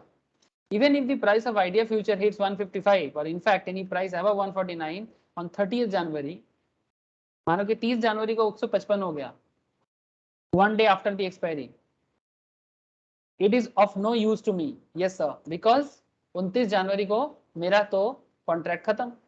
मैंने सोचा था कि 149 में आइडिया को खरीदना है, 29 जनवरी को 155 में जाएगा या 28 जनवरी को 155 में रहेगा तो मैं सेल कर दूंगा और जितना प्रॉफिट होगा बुक कर लूंगा। लेकिन ऐसा हुआ कि 29 जनवरी एक्सपायरी डेट से पहले मेरा ये शेयर 149 से नीचे गिर के 145 में चला गया, मेरा 4% करके लॉस हो गया पर शेयर पे। लेकिन सर 30 जनवरी को ये 155 में हो गया, लेकिन सर मैं कुछ नहीं कर पाऊंगा। आपको मेरा बात समझ में आ रहा है सर? क्या आप लोगों को मेरा बात समझ में आ रहा है सर? Yes sir. ठीक है, एक्सपायरी मतलब एक्सपायरी, जो हो गया सो हो गया। ठीक है, अब 30 मतलब सर कि मतलब ये सेल किए 155 में, बट दूसरे दिन उसका दाम गिर के 149 हो गया ना। नहीं सर, ये परचेस किया था 149 में इस हाँ। उम्मीद के साथ कि 155 में जाएगा 28 जनवरी को या 29 हाँ। जनवरी को। ठीक है। ठीक है, लेकिन 28-29 जनवरी को ये 149 से भी नीचे रहा। अच्छा, तो सर हम लोग सेल तो फिर उसके नीचे वाला वैल्यू में ही होगा। हाँ, बिकॉज एक्सपायरी के बाद अंदर आपका अगर नीचे रहेगा तो आपको उसी में सेल करना पड़ेगा, बेसिकली आपका लॉस होगा। हाँ। लेकिन अगर 30 जनवरी को ये 155 में पहुंचा, आप कुछ कर पाओगे क्या? नहीं, एक्सपायर हो क्योंकि गया, हम नहीं कर पाओगे। एक्सपायरी के एक दिन पहले हम तो सेल ही कर दिए उसको। हाँ, और आपको करना ही पड़ेगा बिकॉज वही कॉन्ट्रैक्ट था। अच्छा, होल्ड नहीं कर सकते ना सर नहीं सर, कॉन्ट्रैक्ट में? फ्यूचर एंड ऑप्शंस में कोई होल्डिंग नहीं है, जितना बोला गया उतना होल्डिंग है। अच्छा। ये नॉर्मल मार्केट में ऐसा नहीं है। नॉर्मल मार्केट में तो आप कोई कॉन्ट्रैक्ट नहीं स्पॉट लेता ना। मार्केट में ऐसा कुछ नहीं है। नहीं सर, ठीक है, फ्यूचर मार्केट है तो आपको एक्सपायरी के अंदर ही करना पड़ेगा। ठीक है, ये मार्केट लोगों को बहुत पैसा दे सकता है सर। ये फ्यूचर एंड ऑप्शन मार्केट कम समय के अंदर बहुत पैसा मिल सकता है और पैसा गिर भी सकता है। इसलिए बहुत सारे लोग फ्यूचर एंड ऑप्शन मार्केट में मतलब मधुमक्खी की तरह आता है सर, मधुमक्खी मत। ठीक है। Okay. Obviously, if the price of idea is below 149 before the expiry, then I have to book a loss. Even if the price of idea future hits 155 or in fact any price above 149 on 30th January, one day after the expiry, if it is of no use of me as the contract has already expired.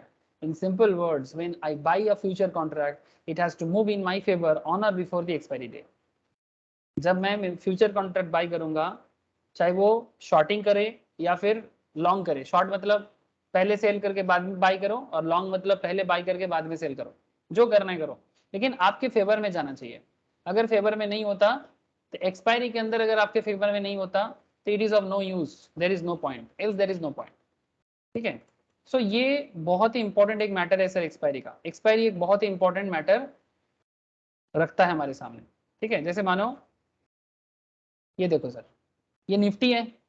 ठीक है, जैसे आज का Nifty है, change कर दिया मैंने थोड़ा सा। देखो सर, लास्ट प्राइस क्या है? 16,372। ठीक है, जून फ्यूचर का। जुलाई का 16,392। अब जून 28 जुलाई को ये खत्म होगा। ठीक है, 16,392 आपका ऑब्जेक्टिव है। करेंटली चल रहा है 16,370। ठीक है, समझ रहे सर? मतलब आप मान के चल रहे कि 16,370 और इसका 28 जुलाई को लास्ट प्राइस अभी भी दिख रहा है 392, लेकिन ये भी चेंज होता है ना। ये तो मार्क टू मार्केट के बेसिस में रोज चेंज होता है, हर मूवमेंट चेंज होता है। से फॉर एग्जांपल मैं यह मान रहा हूं कि आप 16,392 से थोड़ा और बढ़ा देते हैं, 16,000 28 जुलाई ना सर, 16,400 कर देते हैं। आप ये पॉइंट ऑफ व्यू के साथ मार्केट में आए आज के डेट में। मतलब आपने आज अगर आपको परचेस करना है ना, तो 16,392 में आपको जुलाई फ्यूचर परचेस करना होगा अभी के हिसाब से। तो 16,392 में अगर आप परचेस करते हो तो आपको मोटा मोटी 8% पर शेयर प्रॉफिट होगा 28 जुलाई में। लेकिन अगर 28 जुलाई में इसके अपोजिट होता है, 392 की जगह अगर 388 हो जाता है या फिर 380 हो जाता है, तो फिर आपका लॉस, लेकिन आप कुछ नहीं कर पाओगे। लेकिन अगर ज्यादा रहेगा तो आपका प्रॉफिट। आई होप कि आपको समझ में आ रहा है जो मैंने अभी आइडिया सेलुलर से बताया। हाँ बोलो सर, मतलब अंडरलाइनिंग। अच्छा, ईशा पहले बोल रहे, उसके बाद प्रिया बोलना। हाँ ईशा बोल। सर, जो एक बार वो वाला एनएससी वाला दिखाइए ना। एक सेकंड, हाँ बोल। सर, जैसे जो ये अंडरलाइनिंग वैल्यू है, ये तो अभी हम लोग अभी प्रेजेंट वैल्यू चल रहा है जितना। ये तो प्रेजेंट मार्केट है। देखो ना, हाँ। तीनों एक्सपायरी के लिए सेम ही अंडरलाइन है ना। हाँ, तो सबका सेम ही है। तो सर, अगर इससे तो ज्यादा बढ़ भी तो सकता है ना हम लोग का। हाँ, अंडरलाइन अगर अंडरलाइन बढ़ेगा तो ये भी बढ़ेगा ना। तब तो लास्ट प्राइस, मतलब लास्ट प्राइस और अंडरलाइनिंग मोस्ट प्रोबब्ली सेम होता है क्या? नहीं सर, सेम कहाँ है, ये तो फ्यूचर का लास्ट प्राइस है। ये तो अच्छा, मतलब निफ्टी अभी फ्यूचर का लास्ट प्राइस है, मतलब अभी का मार्केट है सर ये सर। अच्छा, मतलब अभी और जैसे ये हम। और ये स्पॉट मार्केट है। अच्छा, ये स्पॉट मार्केट में अगर हम जैसे खरीद लेते हैं, अगर 16,372.60, ये मेरा फ्यूचर में हमको इतना में ही सेल करके निकलना पड़ेगा? नहीं सर, इतने में अभी आपको बाई करना है। अगर आपको आज खरीदना है और अगर आपको लगता है कि स्टॉक 16,380 या 16,390 या 16,400 में जाएगा, अगर आपका ऐसा पॉइंट ऑफ व्यू है, तो आपको अगर जून का फ्यूचर में जाना है तो आप इतने में बाई करो।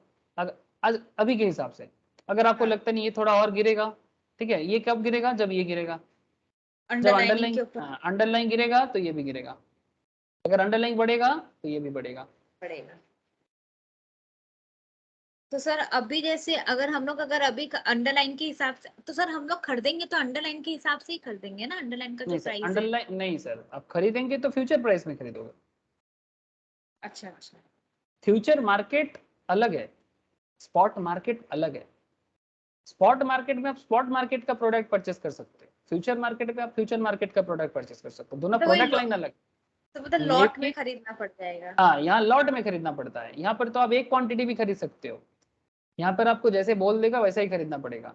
और दूसरा इंपॉर्टेंट बात है सर कि फ्यूचर मार्केट में जो फ्यूचर का प्राइस चलता है उसी में खरीदना पड़ेगा। अगर आपको अभी खरीदना है और अगर आपका पॉइंट ऑफ व्यू फ्यूचर के लिए है, तो फिर अगर आप 372 में परचेस करते हो और 30 जून आते आते आपका शेयर अगर 16,400 पहुंचता है तो प्रॉफिट। हाँ। लेकिन अगर नहीं होता है तो लॉस। लॉस। और वो डिपेंड करेगा अंडरलाइन पे, अगर हाँ। अंडरलाइन बढ़ेगा तो ये भी बढ़ेगा, अगर अंडरलाइन गिरेगा तो मतलब ये भी। सर सब कुछ डिपेंड स्पॉट मार्केट के ही बेसिस में फ्यूचर भी हम लोग का चल जाता है? आप प्रेजेंट के बेसिस में ही फ्यूचर डिपेंड करता है ना सर। हाँ। आपका प्रेजेंट, अगर आज आप पढ़ाई करोगे तो कल आपका अच्छा होगा, लेकिन हाँ। अगर आज आप पढ़ाई नहीं करोगे तो कल आपका बुरा होगा। वो तो है। वही है। ठीक। सर लास्ट प्राइस निकलने का कोई फॉर्मूला है क्या? नहीं सर, ये तो मार्केट में इंडेक्स के हिसाब से होता है, फॉर्मूला कुछ नहीं है, ये वो इंडेक्स के। हमको निकलना पड़ता है क्या? नहीं सर, हमको नहीं खुद सर, नहीं को? नहीं, ये तो स्पॉट मार्केट में तो दिखाई दे रहा है सर, इसको हमें कुछ नहीं करना। ये देखो, ये मार्केट अभी ऑन है ना सर, ये देखो, हाँ हाँ देख रहे हैं सर, जो 16,000। लास्ट प्राइस है ना उसको निकलना नहीं पड़ेगा, मतलब वेबसाइट में ही दिया रहेगा लास्ट हाँ, प्राइस, मतलब जो इसको फ्यूचर में बनाने के होता लिए, है। इसको बनाने के लिए सर बड़े बड़े कंपनीज है जो मैन्युफैक्चर करते हैं इसको, मतलब जो बेसिकली इसको इंडेक्स बनाते हैं, ठीक है, वो करते हैं, आपको नहीं करना है। जैसे यहाँ निफ्टी का जो दाम बड़ा कमा हो रहा है, इसके लिए एनएसई है, नेशनल स्टॉक एक्सचेंज, वो काम करता है इसके लिए। लेकिन मैं आपको ये सिखाऊंगा कि कैसे ये बनता है, मैं आपको ये सिखाऊंगा कि ये बनाया कैसे जाता है। उसके लिए एक चैप्टर आता है सर, अंडरस्टैंडिंग इंडेक्स बोलकर, दिख रहा है? तब यस आपको सर। बताऊंगा कि किस तरह से इंडेक्स बनाया जाता है, ठीक है। लेकिन हाँ, आपको ये कैलकुलेट करने का जरूरत नहीं, लेकिन आपको नॉलेज होना चाहिए। कल अगर आप एनएससी में जॉब के लिए जाते हो या बीएससी में जॉब के लिए जाते हो, बीएससी क्या बनाता है? सेंसेक्स, ठीक है। तो आपको नॉलेज होना चाहिए ना कि इंडेक्स कैसे बनता है। कल सेबी जॉब के लिए आपके पास ऑफर आ सकता है, तब आपको नॉलेज होना चाहिए, तो वो तो मुझे सिखाना ही पड़ेगा। लेकिन आपको कैलकुलेट नहीं करना है। ये जो डेली चेंजेस होता है मार्केट में, you don't need to calculate this things, ये सब मार्केट में आपको ऑटोमेटिक दिखेगा। जैसे निफ्टी का नॉर्मल मार्केट कितना चल रहा है, ध्यान से देखो, निफ्टी का स्पॉट मार्केट कितना चल रहा है? 16,370। 70.35। देखो, दो पॉइंट कम हो गया और कम हो गया, फिर बढ़ और रहा है, कम हो ऐसे ही होता गया। है। अभी 77 भी चल रहा था, लेकिन मैं अभी फ्यूचर में जा रहा हूँ, जुलाई फ्यूचर बाई करना है तो कितना दाम दिखा रहा है? 16.383। 16,300 हाँ, समथिंग। 16,380, 16,389। 89, ठीक है। यहाँ पर कितना दिख रहा है? 63। ये 363 है, ये 385 है, 389 है। देखो सर, ये भी चेंज हो रहा है, ये भी चेंज हो रहा है। हाँ सर, क्योंकि बाई सेल तो चल ही रहा है ना। हाँ, लेकिन सर ये स्पॉट है, ये फ्यूचर है, हाँ। दोनों मार्केट अलग है। तो सर किसी का फ्यूचर का कॉन्ट्रैक्ट अभी खत्म हुआ होगा, जिससे वो सेल कर रहा होगा, ये भी? हाँ, मतलब बेसिकली वो कॉन्ट्रैक्ट खत्म होने से पहले भी तो सेल कर सकते हैं फ्यूचर मार्केट में, हाँ। है ना। फॉरवर्ड में नहीं होता, फ्यूचर में होता है ना। हाँ सर। तो बाइंग सेलिंग चलता रहता है, आप अपना पोजीशन स्क्वायर ऑफ कर सकते हो, ठीक है। सर फ्यूचर में हम चेंज कर सकते हैं हमारा डेट हो जाने के बाद? डेट होने जाने के बाद नहीं, डेट होने जाने से पहले। और जो करंटली होता है स्पॉट मार्केट में हम वो आपके अगर आपके मर्जी से, उसका कोई एक्सपायरी नहीं होता, उसका कोई एक्सपायरी नहीं होता। अगर आप नहीं सर, जैसे मानो आप टाइटन का शेयर परचेस करोगे, ठीक है, अब जो दाम में खरीदोगे, ठीक है, आपको खरीदना है खरीद लिया, जब जब मर्जी बेच दो, तो इसका कोई कॉन्ट्रैक्ट नहीं होता।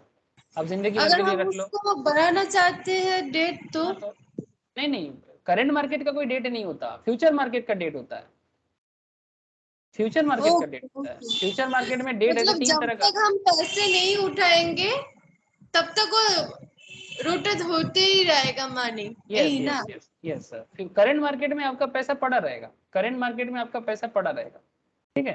लेकिन ठीक है। फ्यूचर मार्केट में आपको कॉन्ट्रैक्ट के हिसाब से चलना है, फ्यूचर कॉन्ट्रैक्ट के हिसाब से चलना है। जैसे आपको दिखा ना, तीन तीन डेट है, ठीक है। So in simple words, when I buy future contract it has to move in my favour जब तक एक्सपायरी ना हो जाता। अगर नहीं होता है तो loss. Does it really have to be so rigid? Is there any flexibility in terms of going beyond the stated expiry date? क्या हम एक्सपायरी डेट के ऊपर जा सकते हैं सर? कोई ऐसा फ्लेक्सिबिलिटी है क्या? देखो सर, यहाँ पर कुछ खेल होता है। I know that the central government budget is expected sometime around the last week, ठीक है। जैसे हर साल फरवरी में आता है सर, ठीक है। आजकल जनवरी में होता है, पहले फरवरी में बजट होता था, गवर्नमेंट बजट, ठीक है, जिसमें सरकार देश के इकोनॉमी के फ्यूचर के बारे में डिसीजन लेता है, which is a little more than month away, ठीक है, अभी थोड़ा बाकी है। मानो कि ये बात जो हो रहा था ये फरवरी में होने वाला है, around the last week of February, और ये बात चल रहा है मानो जनवरी में। तो कंसिडरिंग टुडे इज 19 जनवरी 2015, ये मैं थोड़ा पुराना इतिहास से बात कर रहा हूँ, लेकिन आपको समझ में आ जाना चाहिए ये हर साल होता रहता है। मानो कि आज 19 जनवरी 2015 है और फरवरी 2015 में बजट आने वाला है। I expect a good budget this time around, and I am hopeful that the manufacturing sector will significantly benefit from the budget.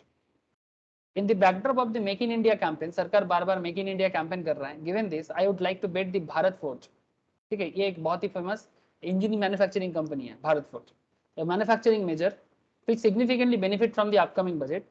To be precise, I expect Bharat Forge to rally from now all the way till the budget, pre-budget rally. Therefore, exploit my directional perspective on Bharat Forge.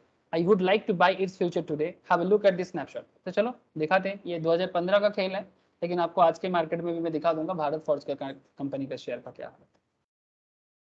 तो sir देखो, Bharat forge अगर आप ले रहे हो 19 जनवरी को, ठीक है, इंडेक्स क्या है, फ्यूचर मार्केट है, ठीक है, और ये देखो स्टॉक डेरिवेटिव है, और ये एक्सपायरी होगा कब, 29 जन 2015 को, ठीक है। खरीद कब रहे हैं सर, 19 जनवरी 2015 को। स्टॉक का नाम क्या है, भारत फोर्ज, ठीक है। अब भारत फोर्ज क्या करता है सर, इंजन मैन्युफैक्चरिंग कंपनी है सर। चलो मैं दिखाता हूँ आपको। अब इतना कंपनी है, नाम बोलते बोलते मैं भी पागल हो जाता हूँ, आप लोग भी पागल हो जाओगे। देखो इसका लास्ट एक साल से थोड़ा सा साइडवेज गया है, मतलब बहुत ज़्यादा गिरा भी नहीं उठा भी नहीं। लास्ट 5 साल में अगर किसी ने 2020 में इसको 263 वगैरह में परचेस किया, तो अभी देख सकते हैं आप 660 समथिंग में चल रहा है, ठीक है। उससे पहले ये एक ज़माना था जो 600-700 ऐसा कुछ चल रहा था, ठीक है। लेकिन मैं आपको 2015 का कहानी बता रहा हूँ भारत फोर्ज का। अब यहाँ पर देखो, अब यहाँ पर खेल क्या है कि कंपनी तो अपना एक्सपायरी करेगा, तो भारत फोर्ज का जनवरी 2015 कॉन्ट्रैक्ट ट्रेडिंग चल रहा था उस टाइम पे 1022 करके, ठीक है। But here is the situation, my view is that Bharat Forge will rally from now, because government budget लाएगा और भारत फोर्ज जैसे कंपनी का मार्केट में बिजनेस बढ़ेगा। एज अ मल्टीनेशनल कंपनी क्या करता है, ये देखो, forging, automotive, energy construction, mining, railway, marine, aerospace, defence industries, ये सब काम करता है। बहुत ही लंबा चौड़ा काम है इनका, ठीक है। तो मैन्युफैक्चरिंग सेगमेंट अच्छा होगा ये सोच के मैंने खरीद ली, ठीक है, 1022 में, और एक्सपायर करेगा कब, 29 जन 2015 में। सो क्लियरली मेरा डायरेक्शनल व्यू क्या है, goes beyond the January expiry period. I need not be bound to buy the January expiry contract. In fact, for reasons similar to this, NSE allows you to select a contract thus that suits the expiry requirement. मतलब अगर आपको लगता है कि 29 जनवरी से पहले बाद भी, अगर आपको लगता है कि 29 जनवरी के बाद भी इसका स्टॉक का दाम बढ़ेगा, because you are very positive about Bharat Forge, because government manufacturing segment में गुड न्यूज लाने वाला है, तो आप नियर मंथ क्यों परचेस करोगे, अब उसके बाद नेक्स्ट वाला परचेस करो। At any given time NSE आपको 3 कॉन्ट्रैक्ट परचेज करने का डिफरेंट काइंड ऑफ ऑप्शन देता है। We are in January, hence we have 3 contract in Bharat Forge with different expiry. 29 जनवरी को जो एक्सपायरी दिख रहा है वो है नियर मंथ कॉन्ट्रैक्ट या फिर करेंट मंथ कॉन्ट्रैक्ट। अगर आपको लगता है कि फरवरी तक इसका रैली होगा जब तक बजट नहीं आता तो उसको मिड मंथ कॉन्ट्रैक्ट बोलेंगे। तो आपको अगर लगता है कि 29 जनवरी बहुत ही सामने है और भारत फॉर्ज का शेयर और ज्यादा बढ़ेगा तो आप मिड मंथ ले लीजिए। और अगर आपको लगता है कि बजट के बाद भी शेयर बढ़ेगा तो आप 26 मार्च तक का बजट एक्सपायरी ले लीजिए। समझ में आया सर? किसको क्या चूज करना चाहिए ये डिपेंड करता है आपको स्टॉक के बारे में क्या ख्याल है। आपको मेरा बात समझ में आ रहा है? अंडरलाइनिंग वैल्यू देख के भी तो हम लोग खरीद सकते हैं ना। अगर हम लोग को 3 एक्सपायरी डेट का पता चल जा रहा है कि हम लोग को ये अंडरलाइनिंग है और तीनों का अगर हम लोग को दिख रहा है कि 25 अगस्त का, जैसे यहाँ पर एग्जांपल बता रहे हैं, जैसे 25 अगस्त का अंडरलाइनिंग मेरा हाई है कंपेयर टू प्रीवियस 2 को, तो हम तो लास्ट एक्सपायरी डेट में भी खरीद सकते हैं अपना। हाँ सर, मतलब देखो अंडरलाइंग आपका हर केस में सेम रहेगा लेकिन आपका फ्यूचर जो है फ्यूचर प्राइस आपका डिफरेंट रहेगा। मतलब देखो सर, कहने का मतलब है जैसे यहाँ पर आपने भारत फोर्ज को परचेस करा था 1022 में 19 जनवरी को। अब आपको लगता है कि ये 29 जनवरी सबसे पास जो है इसमें ये 1040 के आसपास जाएगा, लेकिन यू फील दैट कि ये 26 फेब का जो फ्यूचर है 26 फरवरी उसके बाद का जो फ्यूचर है उसमें और ज्यादा बढ़ेगा, मतलब ये 1050 क्रॉस करके चला जाएगा। तो फिर आप क्लोज वाला क्यों लोगे, आप नेक्स्ट वाला लोगे ना। देखो सर, आपको मैं वही बता रहा हूँ, अंडरलाइंग वैल्यू तो जो करंट मार्केट में चल रहा है, लेकिन यहाँ पर आप फ्यूचर देखो एक्सपायरी डेट की वाइज आपके पास 3 है। ये क्या है? नियर है, ये मिड है और ये फार है। जैसे ये जून का आज 9 तारीख है, अगर आपको लगता है कि 9 जून को परचेस करके 30 जून के लिए जाना है तो लेटेस्ट क्लोज प्राइस क्या रहा है? 372। अगर आपको लगता है कि ये 16,400 में जाएगा, ठीक है, लेकिन आपको लगता है कि जुलाई में, या फिर ऐसा लग रहा है आपको कि जुलाई 30 जून आते आते ये 16,372 के आसपास ही रहेगा, ज्यादा कुछ चेंज नहीं करेगा, बट यू फील दैट कि 28 जुलाई को इसका शेयर 16,400 पार करेगा, 16,410-15 जाएगा, ऐसा आपको लग रहा है, तो फिर आप 28 जुलाई वाला फ्यूचर परचेस करो, इसलिए थोड़ा दाम भी ज्यादा दिख रहा है, ठीक है। तो आपको परचेस करना होगा इसी दाम पे अगर आपको अभी खरीदना है तो, और ये 16,415 इसका आपका टारगेट है, ठीक है। अगर नहीं होगा तो लॉस होगा। मतलब कहने का मतलब है कि अगर आपको लगता है कि नियर मंथ में आपका काम नहीं बनेगा तो मिड मंथ में जाओ, और अगर आपको लगता है कि नियर और मिड में भी नहीं बनेगा, आप और लंबा खेल खेलना चाहते हो तो 25 अगस्त के लिए जाओ, जो करंट के हिसाब से बता रहा हूँ मैं आपको। सिमिलरली आप यहाँ पर भारत फोर्ज का भी देख सकते हो, आपने परचेस किया 1922 का शेयर 19 जनवरी को, लेकिन आपके पास 3 ऑप्शन है। आप नियर मंथ 29 जन के लिए भी जा सकते हो, मिड मंथ 26 फेब के लिए भी जा सकते हो, और आपके पास ऑप्शन है आप 26 मार्च 2015 के लिए भी जा सकते थे।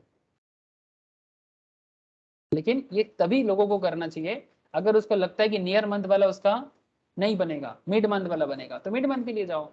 अगर उसको लगता है मिड मंथ वाले से भी बेहतर होगा 26 मार्च, जैसे यहाँ पर मैंने भारत फॉर्ज का क्या एजम्पशन लगाया था, एजम्पशन क्या था? मार्केट इकोनॉमी कॉन्सेप्ट, बजट आने वाला है और मैन्युफैक्चरिंग सेगमेंट पे काफी गवर्नमेंट का बेनिफिट आने वाला है, और वही कारण है मेरा प्रेडिक्शन है कि ये 1022 से 1050 क्रॉस करके चला जाएगा अपकमिंग 2 महीने में। तब मैं क्या करूंगा, अगर आपको ऐसा लगता है तो डोंट गो फॉर 29 जन, गो फॉर 26 फेब और 26 मार्च।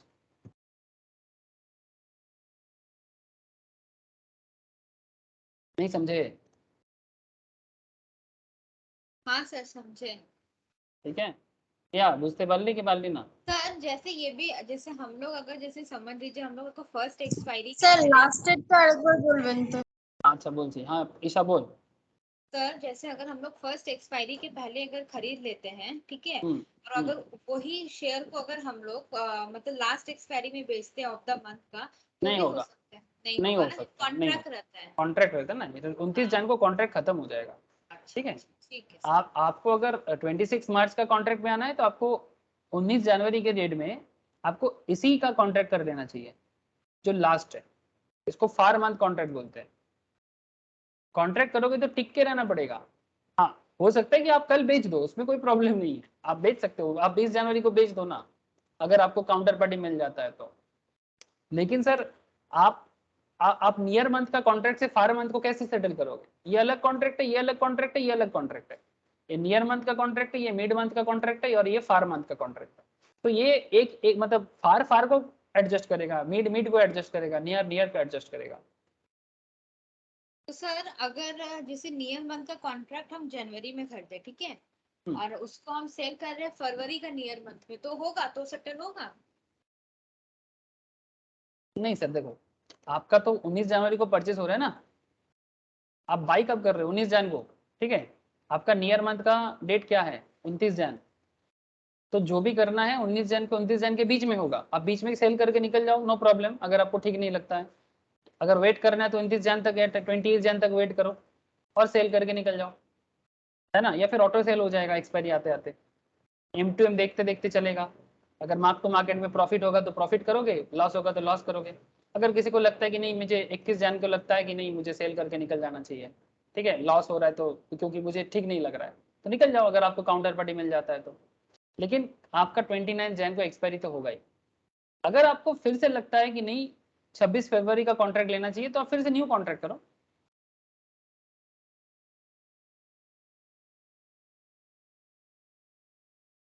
समझ में आ रहा है सर?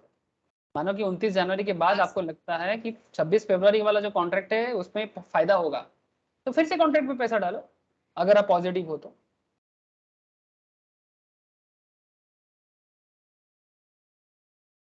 প্রিয়া বল, কি বুঝলি? কিছু বুঝতে পারলি না? স্যার শুনেছি ওপর দিয়ে চলে গেছে, আপনি আরেকটু রিপিট করে দিন না ওই লাস্টের পার্টটা। স্যার লাস্টের পার্টটাতে কিচ্ছু নেই, मतलब তুই 19 तारीखे একটা শেয়ার কিনেছিস, ठीक है, 19 जनवरी को तूने एक शेयर खरीदा। अब 19 जनवरी को शेयर खरीदा, तेरे पास 3 एक्सपायरी डेट है, ठीक है। जैसे मैं यहाँ पर भी दिखा रहा था, ये देखना, NSE का करेंट मार्केट ही देख ले। तू निफ्टी खरीदना चाहता है, ठीक है, निफ्टी का 3 डेट है ना तेरे पास, 3 एक्सपायरी कॉन्ट्रैक्ट है। ये एक कॉन्ट्रैक्ट, ये कॉन्ट्रैक्ट 1, ये कॉन्ट्रैक्ट 2 और ये कॉन्ट्रैक्ट 3। तुम्हारे पास पैसा है तो तुम तीनों में पैसा Yes. लगा सकते हो। इफ यू हैव मनी, आप तीनों में पैसा लगा सकते हो, no one will stop you. But sir आपके पास अगर लिमिटेड मनी है तो आप किसी एक कॉन्ट्रैक्ट में पैसा डालो, ठीक है। किस में डालना चाहिए? जिसमें आपको ज्यादा फायदा फील होता है, आपका पॉइंट ऑफ व्यू जिसमें ज्यादा पॉसिबल है। अगर आपको लगता है कि 30 जून को, देखो सर नियर मंथ में, जैसे आज 9 जून है, नियर मंथ खत्म होने वाला है 30 जून को। अगर आपको अभी खरीदना है मार्केट से, तो आपको इस लास्ट प्राइस जो चल रहा है मार्केट में उसी दाम पे आपको खरीदना पड़ेगा। अब 16,372 में खरीद के आपका सोच क्या है कि ऑब्वियसली अगर अच्छा जाए, मतलब आगे जाएगा तो अगर आपको लगता है कि 30 जून को निफ्टी 16,390 या 400 में जाएगा तो बाई करो। लेकिन अगर आपको लगता है कि नहीं करेगा, ऊपर से आपको ये लगता है कि इससे अच्छा है कि मैं 28 जुलाई वाला में जाऊं, तो फिर 28 जुलाई में जाओ। 28 जुलाई में अगर आपको लगता है कि नहीं मैं 16,392 में परचेस करता हूँ और ये मार्केट 16,410-15 में जाएगा जब 28 जुलाई आएगा, ठीक है। तो आपको जहां ठीक लगता है, अगर आपको लगता है कि फ्यूचर में रहना चाहिए तो आप फ्यूचर को बढ़ा के करो, तब आप नियर मंथ को छोड़ के मिड मंथ में आ जाओ। अगर आपको लगता है कि नहीं और फ्यूचर में जाना चाहिए, 25 अगस्त में जाना चाहिए, तो फिर 25 अगस्त में जाओ। Okay sir. ठीक है सर, ये सब जब प्रैक्टिकली प्रैक्टिस करोगे ना धीरे धीरे, तो बहुत अच्छे से समझ में आ जाएगा। सबसे पहले तो ओके सर। टेक्निकल एनालिसिस सीख के डे टू डे ट्रेडिंग सीखो, टेक्निकल एनालिसिस सीख के डे टू डे ट्रेडिंग सीखो, और फिर धीरे धीरे फ्यूचर एंड ऑप्शंस में भी आहिस्ता आहिस्ता पैसा लगाओ, समझ में आ जाएगा। धीरे धीरे छोटा मोटा अमाउंट करो, ठीक है। ऐसे फ्यूचर एंड ऑप्शंस में छोटा अमाउंट होता नहीं है, लेकिन नॉर्मल मार्केट में होता है, ठीक है। आप 10 टका 20 टका में भी शेयर खरीद सकते हो। पहले वो सब सीख जाओ, फिर धीरे धीरे ये फ्यूचर एंड ऑप्शन मार्केट भी आपके अंडर में आ जाएगा। तो सर ये मोटा मोटी एक्सपायरी इसी तरह से काम करता है, ठीक है। अब नेक्स्ट दिन मैं आपको एक्सपायरी के बारे में कुछ और बात है, और एक स्पेशल पॉइंट्स आता है sir, sneak peek into spreads, ठीक है। ये मार्जिन का एक बहुत ही इंटरेस्टिंग एरिया है। स्प्रेड ये हर डेरिवेटिव्स में होता है, मतलब not just in stock market but also in derivative, commodity derivative, currency derivative, हर जगह में स्प्रेड का मैटर आता है। बहुत इंटरेस्टिंग कॉन्सेप्ट है, मैं नेक्स्ट क्लास में चर्चा करूँगा। ठीक है, मार्जिन कैलकुलेटर में अभी ये सब चर्चा जारी रहेगा सर। ठीक है, तो फ्यूचर एंड ऑप्शंस में फिर मिलेंगे आप लोगों से कब, परसों, कल तो टेक्निकल का क्लास है। ठीक है, शनिवार को। हाँ शनिवार को। ठीक है, ओके सर, आज इतना ही है सर। ठीक है फिर, bye sir. Okay sir. Okay sir, ta-ta. Isha, ठीक है फिर, हेलो।